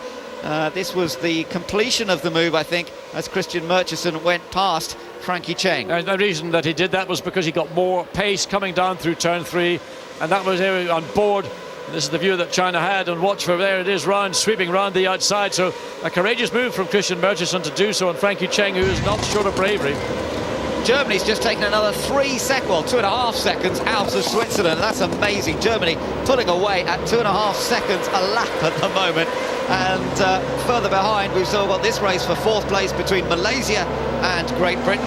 Vital points on offer for both nations who are showing well in the points coming into this race. Remember, Great Britain currently 3rd in the points, Malaysia 4th. But all of them are behind Germany, and they're all behind Germany in this race as well, because Nico Hülkenberg is a star. Let's just see here. This is that threesome of Netherlands, Canada and USA. Yes, and this is going to be a real pinch point again.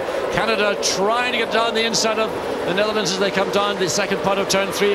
You see that McIntosh has got to back off to ensure that there isn't any contact. Defence from the Netherlands, but can McIntosh cut underneath him, do what we saw happen in the first lap with Switzerland and Germany?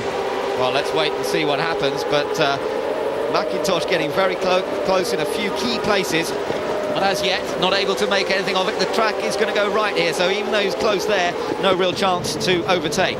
But clearly I think that McIntosh, the quicker of these two drivers, but of course his difficulty is in part visibility and in part the fact that Blegemuller driving a clever race. But look, trouble almost for McIntosh, almost overrunning as they went through turns 7 and 8. I wondered whether USA would take advantage, but he wasn't actually quite close enough to do so.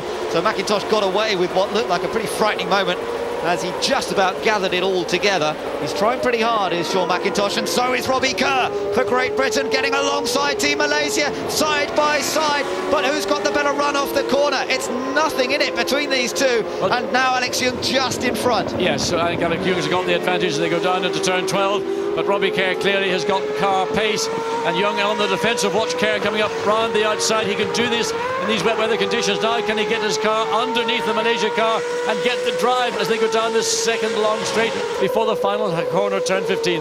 Certainly good He's tactics. done it, he's got ahead, he's clear. Yeah, that was good tactics from Robbie Kerr, using the road extremely well, and Malaysia have lost 4th place. Great Britain gains 1 unless Alex Young does something down the inside here. Surely not quite close enough. Kerr gives him plenty of space. They're still almost side by side, but no, Kerr has it. Great Britain comes round, and the Malaysian fans won't be so happy, but there's a Brit there because somebody chucked their arms up in the air. And now we have to watch whether France can add to the torture of Malaysia. Nicolas Lapierre pulling right over to the left-hand side of the racetrack, but a good, well-thought-out manoeuvre. That manoeuvre began 4 corners prior to turn 14. Robbie Kerr knew where his strengths lay, and he executed them as Mrs. Young, sitting very happily up in the Pangaea, watching the event. 2 thumbs up from Mrs. Young. And of course, Alex Young, his race has still got a long way to go. 25 laps or 41 minutes. And remember, we have yet to see those mandatory pit stops which will occur between lap 8 and lap 20. So they've lost a place, but they're still in the race. That's the key thing. There's a yellow flag down at turn 3, so presumably somebody's had a mishap there. France definitely getting much, much closer to the back of the Malaysian car. And as the track begins to improve very, very slightly, not very quickly, let's take another look at how Great Britain did this. OK, Malaysia's defending. It's on the inside. Robbie Kerr has taken the very long way around the outside of turn 13 into turn 14. He then cuts back under Malay. He's got the drive, he's got the power on earlier, and therefore he can get that past. Now we're going to watch France. Can they do the same thing as we saw 1 lap ago? And Nicolas Lapierre clearly able to run up to the back of Alex Young quite easily. This is through turns 7 and 8. Now the drop down into turn 9, and that's a hairpin bend where you can pass.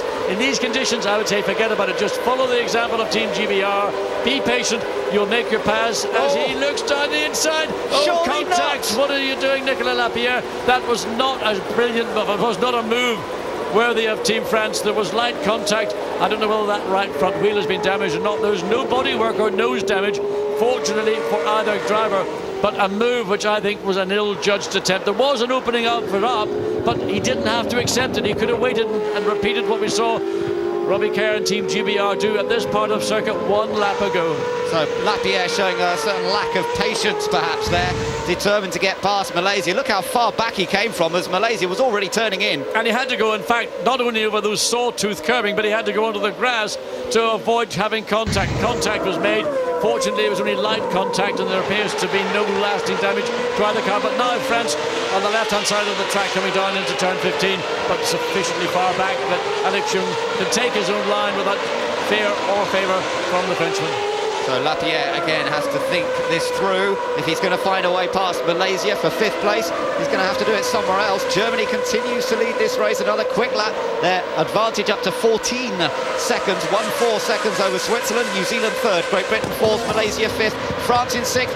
Canada in 7th. The Netherlands has been passed by both Canada and the USA. So there has been a change. Was that the reason why we had that yellow flag down at turn 3? We didn't get to see that incident, but it may well have been the reason for the Netherlands to drop behind both Canada and the United States. And the United States is going to have a go at getting past Canada now, although the two of them are pulling away quite quickly from Team Netherlands. Bleekemolen down in 9th position. And remember how amazing Phil Giebler it was on Zandvoort as we see France now makes its way past to another loss of position. Malaysia down to 6th place, France up to 5th. So the wet conditions suiting the French car better than the Malaysian car by the looks of things at the moment. It does look as though Alex Young is struggling for traction with his bright yellow machine in these conditions, but if the track dries out, who knows what will happen later on. Well, I think that may well be the gamble at Malaysia. They've just thrown the dice and said we will live with these conditions in the hope that when the track begins to dry out, our car will be more adaptable to the dry conditions that we are having to deal with in the wet. Alex Young may be saying, I'll sacrifice position, I'll sacrifice lap time, in the belief that by the time we get to the latter part of this race with 24 laps to go, or 37.5 minutes, we will be quids in.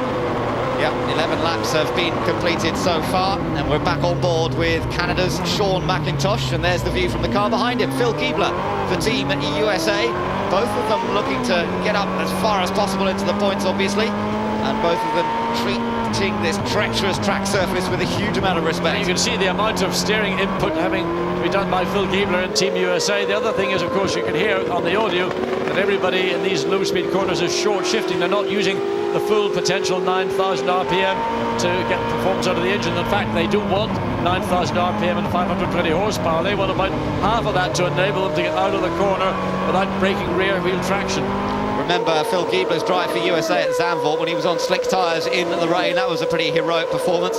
in these conditions at the moment. Let's see what's going. GBR attacking New Zealand. This is for third, and GBR, Great Britain, trying to get past New Zealand on the main straight. And literally wheel to wheel as they come down. And New Zealand losing time, GBR picking up time. New Zealand's got the corner. Now Robbie Kerr can opt to try and look the long way around. He opts to go wide. He's going to try and make that switch back. It's not an easy place to do it here because it's easily defended. But if he gets the run out of turn 2 and then down through 3, he could put himself in position as he's done. Now, Robbie Kerr, Great Britain is on the attack, but he didn't quite get the exit there. They're now going through turn 3. There's another opportunity coming up under braking for turn 4. New Zealand has the advantage because they had track position. Robbie Kerr was forced to do something he didn't want to do, and New Zealand knew that.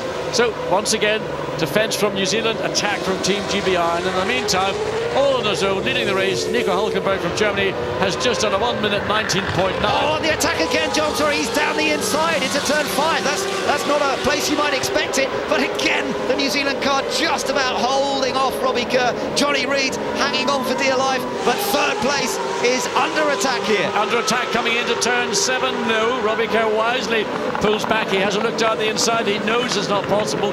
Now the next chance he's got is down into turn 9. If he gets the drive off the corner, he mustn't use the curb too much. That'll break traction. Now he goes to have a look down the outside. Can he be courageous enough? Has he got enough grip to drive around the outside of turn 9? He might get a good exit, but of course he's on the outside for the next corner. This is great racing, and now Great Britain's got a good run. He's done it. Absolutely superb, Robbie Kerr, Team GBR. Fantastic move into third place. That's into the podium position now, and Great Britain have a useful opportunity here to move into second place in the points. Who's that walking away? That's Mexico, and even more of a chance turn now. 15, that's the final turn. Turn leading on the start, finish straight. Salvador Duran walking away from the Mexican car. Mexico are going to fail to score here in Malaysia. Let's take that move. Look at that move again. Again, Robbie Kerr working his opposition, forcing them to be defensive, and at the same time he has got a car which is working, is giving him good bite and good traction off those low-speed corners, and he gets the drive. As we look into the team, this is the Team Germany and New Zealand team.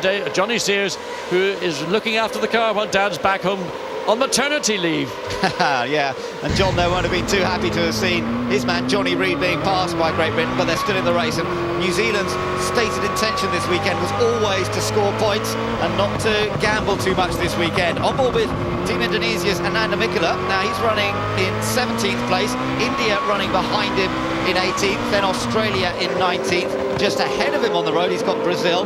The Czech Republic's a bit further up in 15th place. Italy, by the way, has made up a couple of places in the last few laps. They're up to 13th. But look at now, poor old Malaysia under yet more attack. Canada passed Malaysia already, and now USA trying to do so as well. And you can see just how much difficulty that Malaysia's got, because the car literally under power is sliding around everywhere, and I'm indicating that this is a car that has got a dry weather setup on it.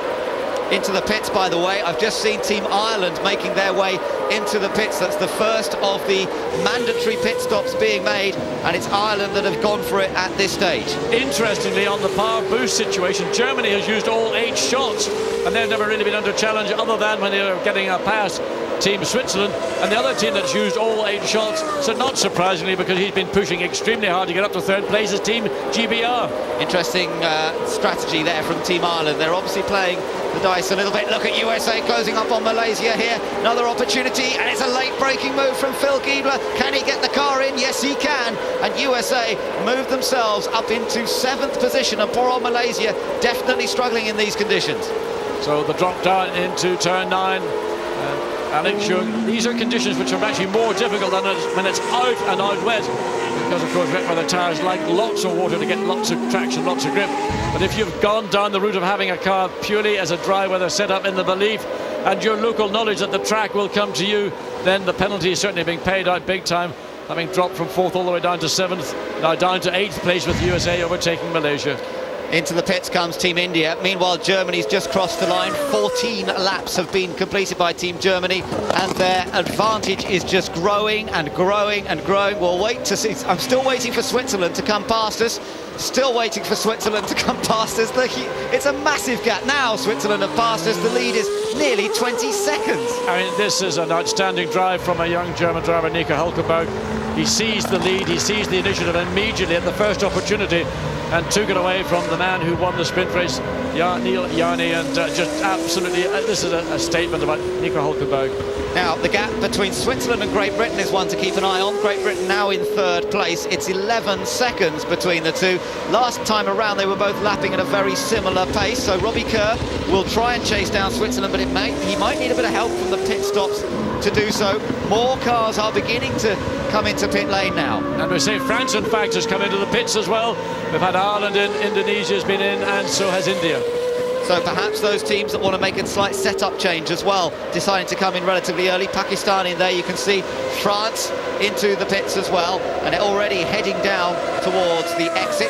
The time on the screen indicates the time. Oh, and it's fallen off the jack. Oh my God, look at this poor man. Well, they've got to get the jack man hasn't been able to, can't get the jack under it. But watch South Africa, they're pressing now on the Netherlands, and this could be a move coming up from Adrian Zaug. But again, sticking in the middle of the road, it makes it difficult. You can't really go down the inside. It cuts off the turn into the corner. But Zaug has got the drive off, coming through as they make the sweep down around turn 5, and it's a clean pass. A good pass from the South African Adrian Zaug. 9th place taken by South Africa then, and he gets ahead of the Netherlands. Meanwhile, he'll try and go further up the road to chase Malaysia, and also, look, Singapore in that battle as well. Singapore's the next one to attack the Netherlands. And in many respects, this is the drive of the race from Christian Bertelsen, coming all the way from the back of the grid. We're starting in the 15th position, 8th row of the grid, all the way up now to 11th place. Germany continues around. They'll be coming up to lap Lebanon in a moment or two. Khalil Bashir driving for Lebanon. Hasn't been into the pits as yet, Lebanon, although several cars have been, of course, and Germany getting quicker and quicker. This is the first car, we believe, in Lebanon.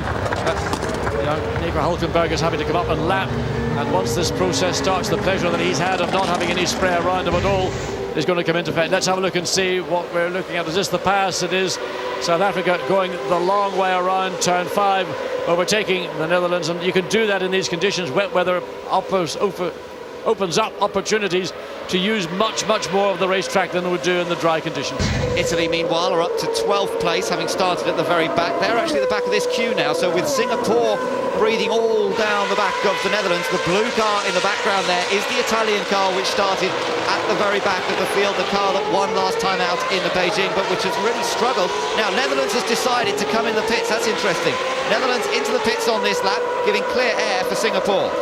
I wonder when the Netherlands car comes in, will they think about doing something, but bearing in mind that we have no more rain falling. We still have a wet track, but when the car is in the pits, and South Africa also getting ready for Adrian Zaug, are any of these teams looking at making a car change? It's a huge risk to take. It will take time to do it because you're only allowed 6 people per car, so those will be involved in the wheel change. Would they want to try and make something? It's impossible to consider reconnecting a roll bar in these conditions. All you could do is maybe make a very quick wing change, and even that would take some time. So a very limited number of people allowed to work on the car in A1GP. You've got the jackman front and rear, and then you've got a guy on each corner, and then someone is allowed to just help move the actual wheel but not touch the car. That was a great stop. Good job indeed from the Netherlands team. Jan Lammers, the seat holder, of course, a veteran of endurance racing, and he knows how important pit stops are. So that very well drilled Netherlands team getting in and out as quick as anybody we've seen. Yeah, great effort that from the Dutch crew, and it puts him out ahead of, I think that was Ireland in the background. I think Ireland had a pretty good stop as well, actually, but we'll wait to see once everybody else has made their pit stops. Germany stays out on track at the moment. They've got past Lebanon very easily on that last lap, and just building up that lead as much as possible. They're lapping around about 25 seconds per lap slower than they were in the dry conditions. It's really not drying off. I was going to say Hulkenberg, I thought he looked like he was heading into the pit lane. He's not, he's staying out. So as he comes across the line, 16 laps in the record book, 19 laps to go, and Germany is getting ready.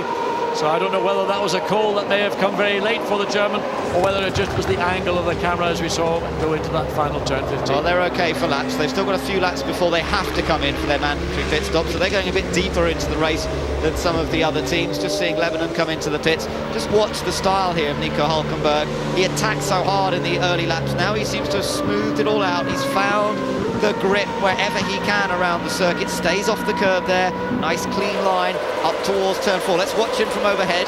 This is a curb that they sometimes run on the inside, but he actually keeps clear of it, and again, see, he stays off the curb on the outside. Yeah, these painted curbs, you just never really want to go anywhere near them, as we see New Zealand coming in with Johnny Reid the first of the leading group of cars into the pits in position 5.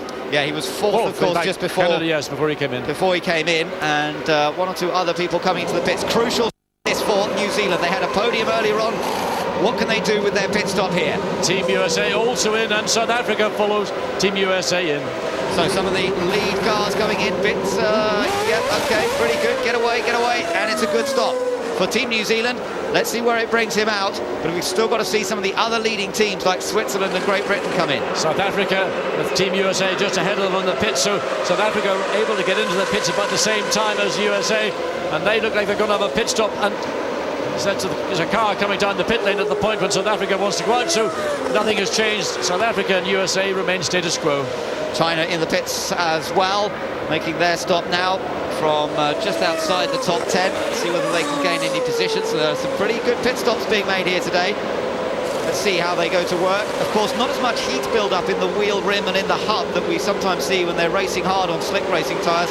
That perhaps makes it a little easier to get the wheels off and to put the new ones on. So far, so good. Pretty quick stall, a little slow on that left front, and away they go. So Team China go out, and we've got 19 laps and 25 minutes remaining. Not some of the times. South Africa, yeah, the quickest of that little group. Where does China join into the group? Yeah, a bit slower, thought he might be. That's the total time from pit in to pit out. And so that little battle was won by South Africa by just a few tenths of a second. Here Germany comes race leader. He's into the pits. It's Nico Hülkenberg to make his mandatory pit stop. He's on that speed limiter. He's got such a comfortable lead, they can just take their time. Yes, but there is second place. You say it's a comfortable lead. It really takes a bad pit stop, and you can see Switzerland once again, and they go into the pit lane as well. So first and second cars on the racetrack are now, one in the pits having the work of the process, the other on his way in. So can Hülkenberg get rolling? Oh, he stalled it! Oh, this is what I said could happen. If you have a problem, they're going to try and bump start him, but that is what happens if you get a problem. He's got enough of an advantage, but can he get the cars? He's got it going as Switzerland comes in. But there I showed you what the little details. It's so easy to get it wrong. Hülkenberg has done everything absolutely magnificently today, and then he stalls it as he's about to leave the pits. I don't think it cost him too much time. Let's see what his time is as he comes out of the pits. 48.8, so it cost him around 8 seconds. But he had, what did he have, a 20-something second lead, didn't he? Yes, I mean, he hasn't lost because there's a second-place car. And when everything shakes down, he will probably still be in second place. But it just shows you how easy it is. Team do a great job doing the wheel change for you. And then you just release the clutch and it doesn't quite work and the engine stalls. Now, let's see where Switzerland comes out. Italy yet to make their pit stop, so they're now up to 6th place. Italy, Malaysia in, slightly at an angle. Well, I think at a big angle. So Alex Young came in, slewed the car into that box that the car should really stop in. And let's see what Malaysia, one more wheel to come off. There's a trouble with that right front. They couldn't get it off cleanly. Oh, so the car is sitting here and waiting, the clock ticking away. Alex Young drops the clutch, no problem stalling the engine for Malaysia, but last time that right front wheel. Canada made a great stop in 39.5 seconds. That's one of the best stops that we've seen so far today, no doubt about it. But Malaysia, look at the clock still ticking as we wait for Malaysia to come out on circuit. Little battle going on for Ireland here, coming up to the first turn. He's side by side coming into that first turn, trying to get past South Africa. Oh, South Africa ran wide. I don't think that was a deliberate, just he couldn't slow the car down enough. In the meantime, there is a yellow flag down at turn 4. But Michael Devaney looks like he's got momentum. He's got the grip out of turn 2. Can he go the long way around? If that yellow flag is still out at turn 4, then he cannot attempt an overtaking manoeuvre. This is for 15th place currently, as these two race hard, but Michael Devaney was just denied. In the background you can see Australia now in 17th position, and Ryan Briscoe still going pretty quickly out there. A 2:23 last time around for Australia, but I think he's still going to have to make another pit stop. Ryan Briscoe, because he hasn't done his mandatory tyre change pit stop yet. He's only had the one pit stop, that was for the front wing change. And Adrian Zaug really struggling for grip and balance in his car. Michael Devaney and Team Ireland has got more pace. Again, look at the back of South African car, just snapping out under power as they come into turn 7 and 8. Now Michael Devaney will want to get past South Africa as quickly as possible to build that momentum. He's got to look forward to getting up towards Brazil, Netherlands, Indonesia and the USA. We have a new leader in Great Britain because they're not in, but here comes Ireland. Ireland going for it down the inside. Can he get it all under control? Yes, good move from Michael Devaney. Yeah, he was late on the brakes and he had to struggle to get the car to turn in, but look, South Africa's trying to come back as they come up into turn 11. He's decided wisely that the pace of Ireland now at this point in the race is too great, and he's conceded the position finally. Yep, so Ireland have gained that one position. It's put them into 15th place, and we're going to see surely the last few pit stops being made pretty soon here. Let's just look back at something that happened. This is Germany overtaking Pakistan. I think it's a lap of the car from the aerial shot. We think that's Germany. It's white, red, yellow and black. Yes, it is. So Nico Hülkenberg's lap, first flying lap out to 2 minutes 21. Fractionally slower than he's previously done on his first set of wet tyres, but the advantage down to 15.3 seconds after that stall, and that's given Switzerland, well, a little bit of hope that maybe pressure does affect this young German driver. Well, yes, he might have gone out a bit rattled, but he seems to have got it all under control once again here. Let's just run through the list, because Great Britain currently leads. They have not been into the pits yet. Germany then in second place, having stopped. Switzerland third. Canada in fourth place, and that's a big gain for Canada. They had a brilliant pit stop, and Canada up into fourth. That's a fantastic effort. Italy, by the way, they're just making their pit stop, and we're still waiting for Great Britain to come in, but Italy making their stop. Other places to watch out for: New Zealand, USA on similar. And coming out onto the circuit then, Enrico Toccacello. Now, has he gone for slicks? I know there's no way anybody would go for slicks. I mean, other than if you must be a courageous. Well, I think you're right. Well spotted. In fact, he has. But track conditions right now, it is far, far too wet to contemplate running in slick tyres. I mean, if you want to gamble, go to a casino. Don't take a risk like this. There's your race leader. It's Team GBR, but he's got to make a pit stop pretty soon. And he's trying to open up as much of a gap as he can. He's in the pits now. He's got a 15.3 second advantage as they came across the line at the end of 18 laps over Germany. Germany will now resume the lead, and the gap that was 15 seconds. Well, we don't know what it'll be until Robbie Kerr and Team GBR go out and complete another lap. But there is our race leader, and even he's having to battle with the car coming through turn 15. And what was that all about? Was that India? India just ahead. We've got a yellow flag at turn 14 as well. Yep. I thought India didn't look like they'd come out of that little side road. Team GBR car goes up on the jacks, all wheels off, no left, a bit slow coming off. Yeah, now it's going on. This looking to catch Switzerland. Remember, GBR were running third before all the pit stops were made. They were running. Very good stop, and Robbie almost stalls it. Come on, Robbie. He got it going, but yes, for a moment it looked a worry. Now, where is Switzerland? Let's just wait to see. There is Switzerland, and it's going to be fairly close between Switzerland and Great Britain, you know. Great Britain gets back on, having made a fantastic stop, and this could be the battle for second place. But it wasn't because of the great pit stop, it was because Switzerland had been off track. Neil Yanni made an error somewhere. We didn't catch that on the camera, but it's thrown the advantage to Robbie Kerr and Team GBR. And Neil Yanni, a driver of a huge amount of experience, he even gets caught out in these conditions. Great Britain into second, Switzerland dropped down to third, and what an important pit stop that was for the British crew. They had a problem here last year in Malaysia in the feature race. They got it absolutely spot on this time, and it's gained them a place thanks to a little mistake as well at the same time for Neil Yanni. Now, let's see. There wasn't a little. There's nothing little about that. That was off big time in the gravel, and he must have lost the best part of 6 or 7 seconds. And that was, in fact, it was way down at turn 14. That was the incident that came up on our timing and scoring monitor. Team principal Max Felty shakes his head. The entire team shake their head. They thought, what was going on? There was no pressure whatsoever on Switzerland, and that was just down to the driver on this particular occasion from those shots that we've seen. Yeah, it did look like it, and Neil Yanni will be kicking himself, and he'll have to try and fight his way back to reclaim his honour, if you like, try and get past Great Britain.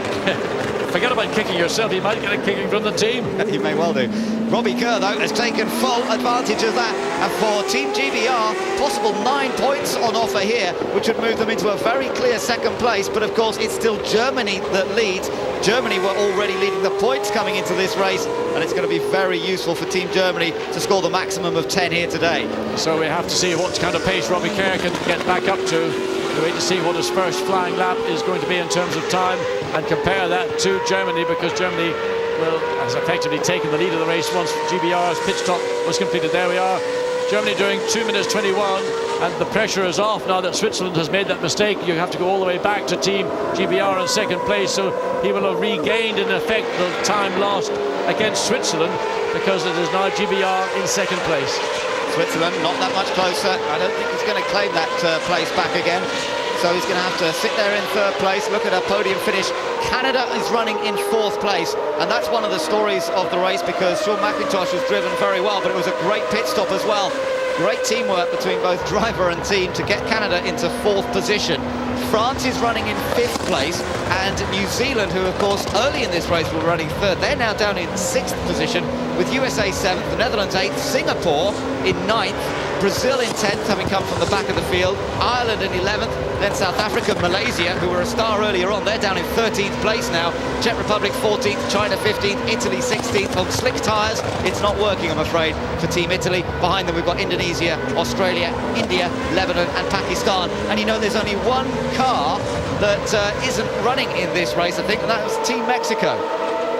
So in South Africa, Malaysia, we saw Alex Young use power boost. He's on it again, as is South Africa. Both come down the straight side by side, down the inside for Alex Young.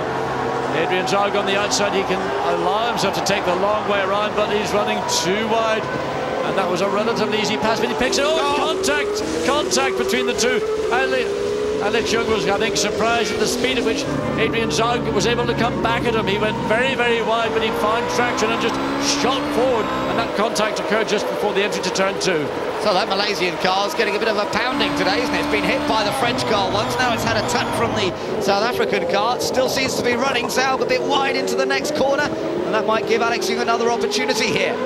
Well, Adrian Zog overran into turn 4, but he's still got the advantage. But can Alex Young go around the outside? And these cars really, you can see him sliding around left to right and back again. Side-by-side action through some of these fast sweepers, both cars sliding all over the place. You can see the corrective lock being applied by Adrian Zog. Now Young's got the inside line for the next right-hander. Surely he's got the move made this time. Zog tries to hang on, but he can't do it. But just behind this battle for position is the Czech Republic. We can't see the car, but it is actually it just came into picture. There it is now. So this is all for 11th place. Yeah, Thomas Enger, the Czech Republic. He's running 13th, seems to be closing up on them a little bit. But Malaysia is just desperate to get back in the points. To do that, they're going to have to catch up with Ireland, who are several seconds up the road. Michael Devaney's on target to get Ireland's first point of the season at the moment. He's running in 10th place, but Malaysia, the fans here desperate to see Alex move a bit further up. Team Brazil under Stewart's investigation. We don't know what that's for either. We didn't see an incident involving Brazil in the recent time. So looking up, and Germany, fastest lap yet again to Nico Hülkenberg, 1 minute 19.222. And we wait to see the gap between Team GBR and Germany, and it's 33 seconds. And a further 3.6 seconds behind Team GBR are Switzerland, who really are now, I think, consolidating and going to take the best they can get out of it. A podium, a race win and a podium in third place. I think they'll be happy with that. This is a masterclass from Nico Hülkenberg. That fastest lap that he's just set is the fastest lap of the race, as the track has improved slightly.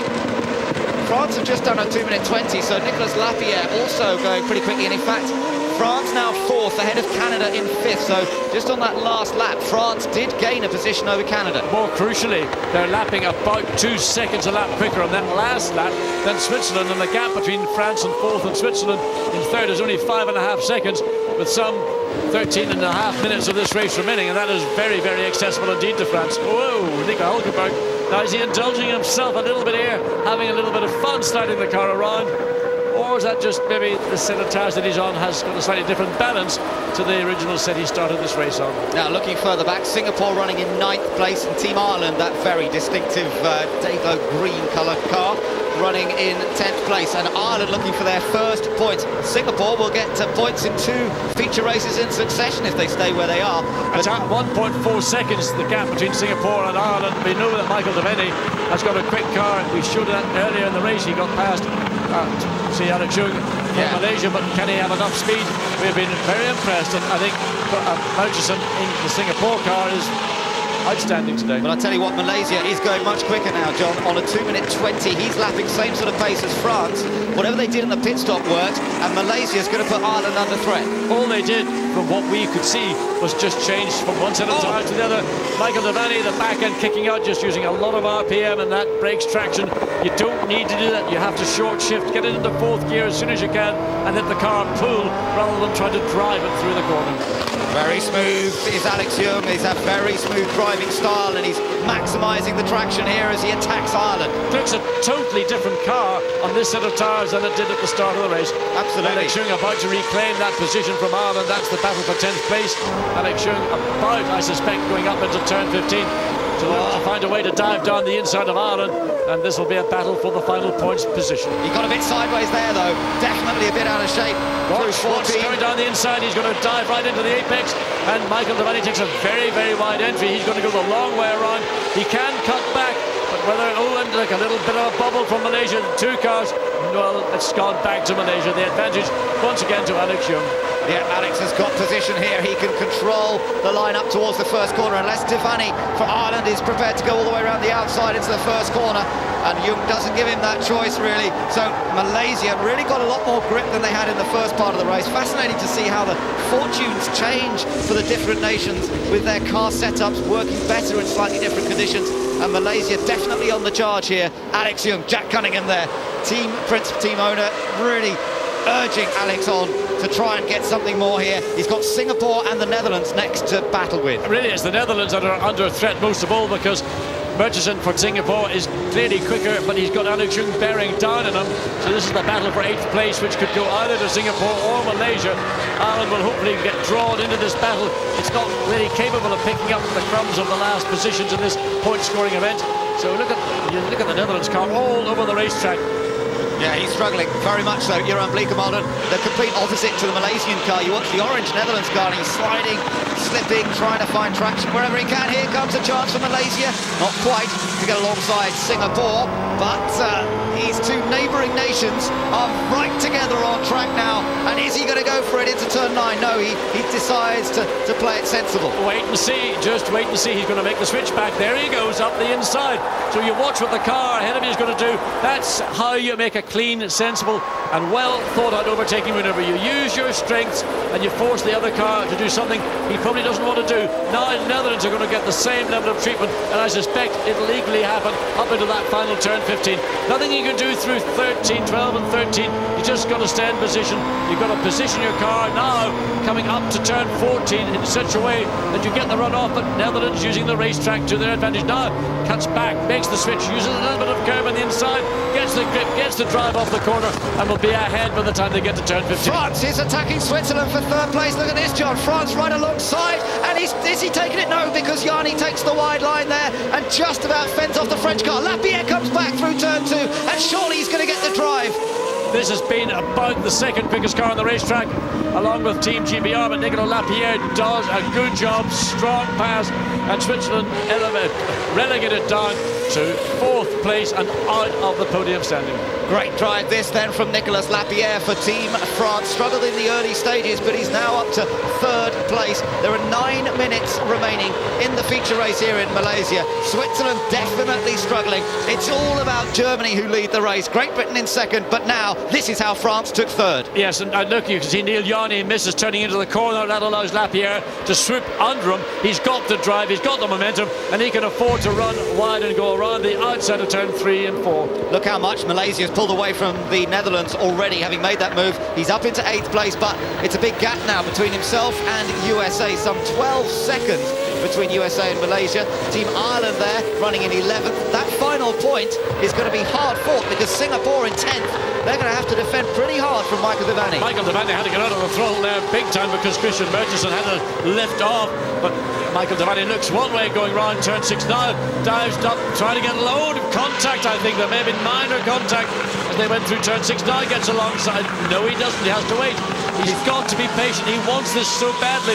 He got up to 10th place to get his first point for his nation in the season so far. He's back down to 11th. He's got the ability, I think, to find a way past Christian Murchison in Singapore, but he's got to think about it, wait for the right time and not be impatient. That's right, he's got to choose correctly. He's trying to take a tighter line there for the grip. Mark Gallagher watching closely, the whole team thinking, come on, Michael, we need that point. We're desperate for it. We've had so much bad luck this year, and if he could just claim something out of this with still 7.5 minutes remaining, then they'll have some compensation for what's been a difficult start to the second year. Battle going on for 6th place with New Zealand in 6th, USA in 7th, both using power boost to defend and attack at the same time. 1.7 seconds is the difference, and in the meantime, the fastest car in the first 2 sectors is the host nation's car, Malaysia. Well, we've seen how quick that Malaysian car has been in recent laps. Here comes Team Ireland then on the attack, seeing whether they can get past Singapore. He's going to go for it. Is he down the inside? He's going for that move that Malaysia made. He saw that there was grip, but Murchison might be able to cut back on him. He has done. He couldn't keep the car tight into the corner. Murchison swooped under Ireland once again.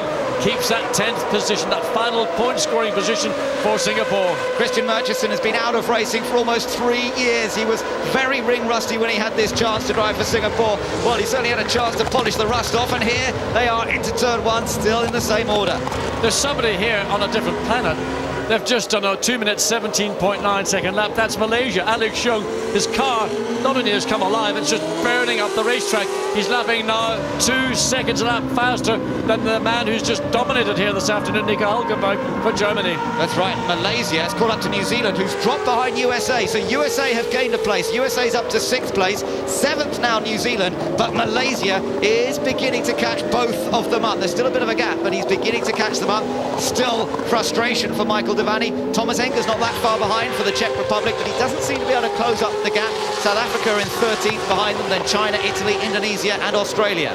Well, the majority of this racetrack is still sufficiently wet to be a wet weather racetrack. As we go back to Germany, and there's an indication why, because the line into turn 1 and around other parts of the circuit is beginning to actually show signs of being a drying line. Nico Hülkenberg did the smart thing and went on to the wettest part of the racetrack to preserve his wet weather tyres with some 5.5 minutes of this race remaining. Interestingly, the wind has come up a little bit, and Italy on their slick tyres are now lapping at the same speed as all these other cars on their wet tyres, so we're at the crossover point. But it's not worth people coming into the pits to change tyres. It really wouldn't make sense at this late stage in the race. You're looking at France currently running 3rd. Now, what is the gap between Great Britain and France this time around? It's still a pretty big gap. Across the line goes Lapierre. It's 7.8 seconds, both lapping at a very similar pace. Lapierre maybe 0.3 of a second quicker than Robbie Kerr on that last lap, but I don't think you're likely to see a big change unless someone makes a mistake. Switzerland there in 4th place, and then behind them is Canada. Canada not that far behind in 5th position for Sean McIntosh, and then we've got that little gap back to USA. Still watching the battle for the final point. 10th place being held at the moment by Singapore, but Team Ireland desperately want it, and here we go, another chance for Michael Devaney. Well, Michael Devaney being really frustrated by the intelligent, clever driving of Christian Murchison.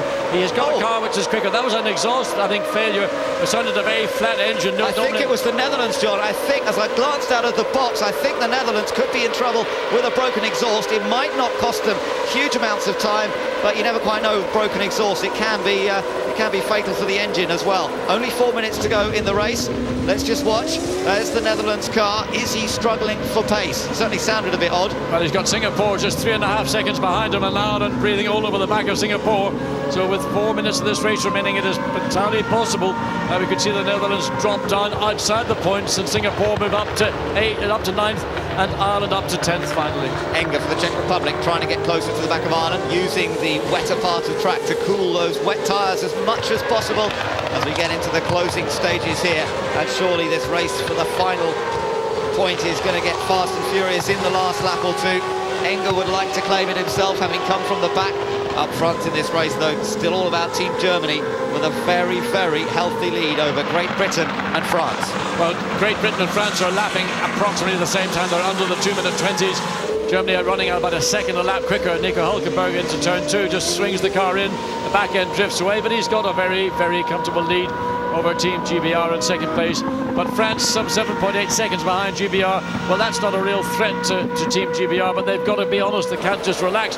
And here, this battle now getting even more intense between Singapore and Ireland, and that's for that final points position. Yeah, they were lapping the Pakistan car there, so it all got a bit bunched up. But again, Christian Murchison for Singapore was able to maintain that edge. top few cars have gone through. The lead is just under 40 seconds for Team Germany. France and Great Britain pretty much equidistant, 6.8 seconds between them. And still Team Ireland are looking for this chance. But, you know, Enger is definitely getting closer now. Well, he is, because basically the pace is being dictated by Singapore. Ireland clearly has got a quicker car, but he can't use that extra speed. It's not sufficient to make it easy for him. He's got to think about it. He had a chance, I felt, coming through 14 onto this back straight, but he didn't make the best of it now. And watch Thomas Enger coming behind, just ever so close, closing up to the back of these two cars. Singapore in the red and gold car, Ireland in the green car. Enger takes the very, very long way around, finds a fine grip on the outside of the corner, back to Malaysia. This is the battle with Malaysia for 7th place with New Zealand. Yeah, and he's made up something like 8 seconds, John. You said how fast Malaysia was going. Well, he's closed up a gap of 8 seconds in the last few laps, and he's now challenging for what is 7th place. And meanwhile, USA also going well, trying to close up to Canada further ahead. Here comes Alex Young, though. He's on a charge. He wants to get past Johnny Reid. Yes, Reid had to move to the centre of the track to defend, but watch for the traction, the drive off turn 4. And I think the advantage will be as they go into 5. It is. I don't know where this car has been absolutely transformed between the first set of tyres Alex Young started the race on. It's like he's got an entirely different car, and we didn't see any technical changes being made to the car during that pit stop. A remarkable comeback here by Team Malaysia. They've now moved up into 7th place. Germany crossing the line, and it's the last lap. We're into the countdown. The last lap has begun, and Team Germany are looking to take victory. It will be their 2nd win of the season, and it's come in a race similarly to Zandvoort of difficult conditions. We saw him win in Zandvoort when it wasn't quite as wet, but we had rain during the race, and Nico Hülkenberg has truly demonstrated his wet weather driving skills here today. A brilliant pass of Switzerland on the opening lap, and from then on he's just been in a class of his own, really. Again, that last lap was a 2:17, although Malaysia actually in these last few laps has been matching Germany.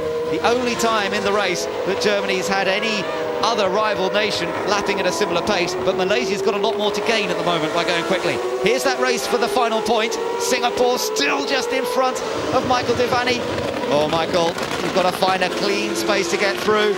And he's impatient. The young lad from Dublin is just, he knows he's quicker. He's trying to find a way around the outside. Can he get around the outside without contact? Can he make sure he gets the drive off the corner? He's done it. He's finally made it in the penultimate. Well, not the penultimate, we're coming up to the penultimate corner. That was the penultimate corner. Now to the final corner of the lap. Michael Devaney has made his way past Singapore. He's put Ireland in position to get that first point of the season. And just do not make a mistake, Michael Devaney, or I'll tell you what, I don't think what the team might say to you. You know, watch Singapore, they're clever. Well, safe now for Devaney. Back with our race leader, his advantage some 40 seconds, despite a slow pit stop when he stalled the engine trying to move away from the pits. Other than that, Nico Hülkenberg has been perfect. He was fastest in the rookie session on Friday morning. He was fastest in practice on Friday afternoon. Quickest again Saturday morning. Missed out in qualifying. Had a little incident with Team Ireland. Just lost his rhythm a touch. But that pace that he displayed in the dry has been more than displayed again in the wet here today. He's been mercurial, and he's coming into the final corner now. He's got a car ahead. He doesn't need to worry about it. With a 40-second lead, he could almost coast up to the line. The victory in the feature race in Malaysia goes to Germany. They extend their points lead. A fantastic race by Nico Hülkenberg. Well, a supreme drive in very, very difficult conditions. He showed a lot of commitment, a lot of courage on that opening lap to find a way around the pole sitter Neil Yarney, but that is the mark of this young man. He is really the find of the series to date, Nico Hülkenberg, and really I just don't know where this young man will be, well, let's say in 12 months' time. We may be looking at him in the higher levels of Formula, but he is truly outstanding. And Robbie Kerr, a great drive for Team GBR. He fought and battled and raced extremely well, as he always does, to take 2nd place. Yeah, he did race hard. This will be Great Britain's 8th second place in A1GP since it all started last year. Their first win surely can't be far away, and that was well driven. 3rd place goes to France, who've recovered from what was a bit of a difficult weekend, and they're getting their campaign back on track. Most disappointed probably will be Switzerland. They miss out on a podium finish despite starting from pole position and then making that mistake that cost him the 2nd place initially to Great Britain.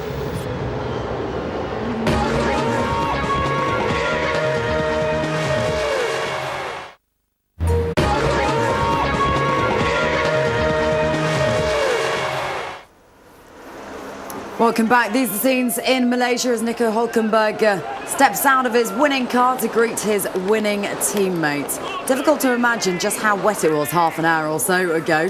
Conditions are now looking quite dry, substantially cleared up. Poor visibility, certainly an understatement in Malaysia today. Treacherous conditions, but most of the drivers managing to finish the race. Just the one, Team Mexico, didn't. One very, very good drive today came from the Great Britain driver Robbie Kerr. Quite special stuff from him, Tony. Well, from everybody, as you said, first of all, to perform in the Sepang swimming pool as they all did, you know, junior drivers, rookies, experts, Grand Prix drivers and so on. But Robbie Kerr showing what a good driver is and how he can be a great driver. This is a real test of a driver in the wet, especially a car like this with all its horsepower, 550 brake horsepower, trying to close down on Team New Zealand for Johnny Reid for the third place, and here it was, tried every which way, and we've seen it all day long, underpasses, overpasses on this huge motorway section of Sepang.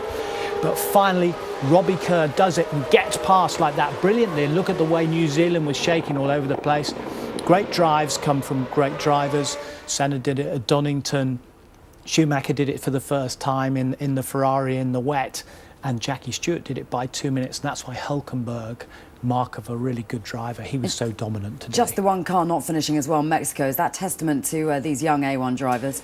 No question. For me, it's so impressive. I was waiting for 3 or 4 of them to go off in the first 3 or 4 laps, and we've got to talk about the visibility being so bad. Go onto the third lane of the motorway in heavy rain, switch off the wipers and wait until you start screaming, because that's the sort of visibility those drivers had. No more than that. OK, Tony, thanks very much. Just confirmation then. Germany finishing top, Great Britain in second, and France, Nicolas Lapierre driving in third spot. An action-packed day, I'm sure you'll agree, from Malaysia. Another chance to see highlights of the race action from Sepang at noon. Sky Sports 3, again at 4:30 on Sky Sports Extra. The next stop then for A1GP, Sentul Circuit in Indonesia. Saturday, December the 9th, 7 a.m, Sky Sports 2 for qualifying. Sunday the 10th for race day, same time, same place, 7 a.m, Sky Sports 2. A1GP Malaysia then probably be remembered for the rain, but perhaps it should be remembered for the emergence of a new German motorsport star. More sport, news and views at skysports.com.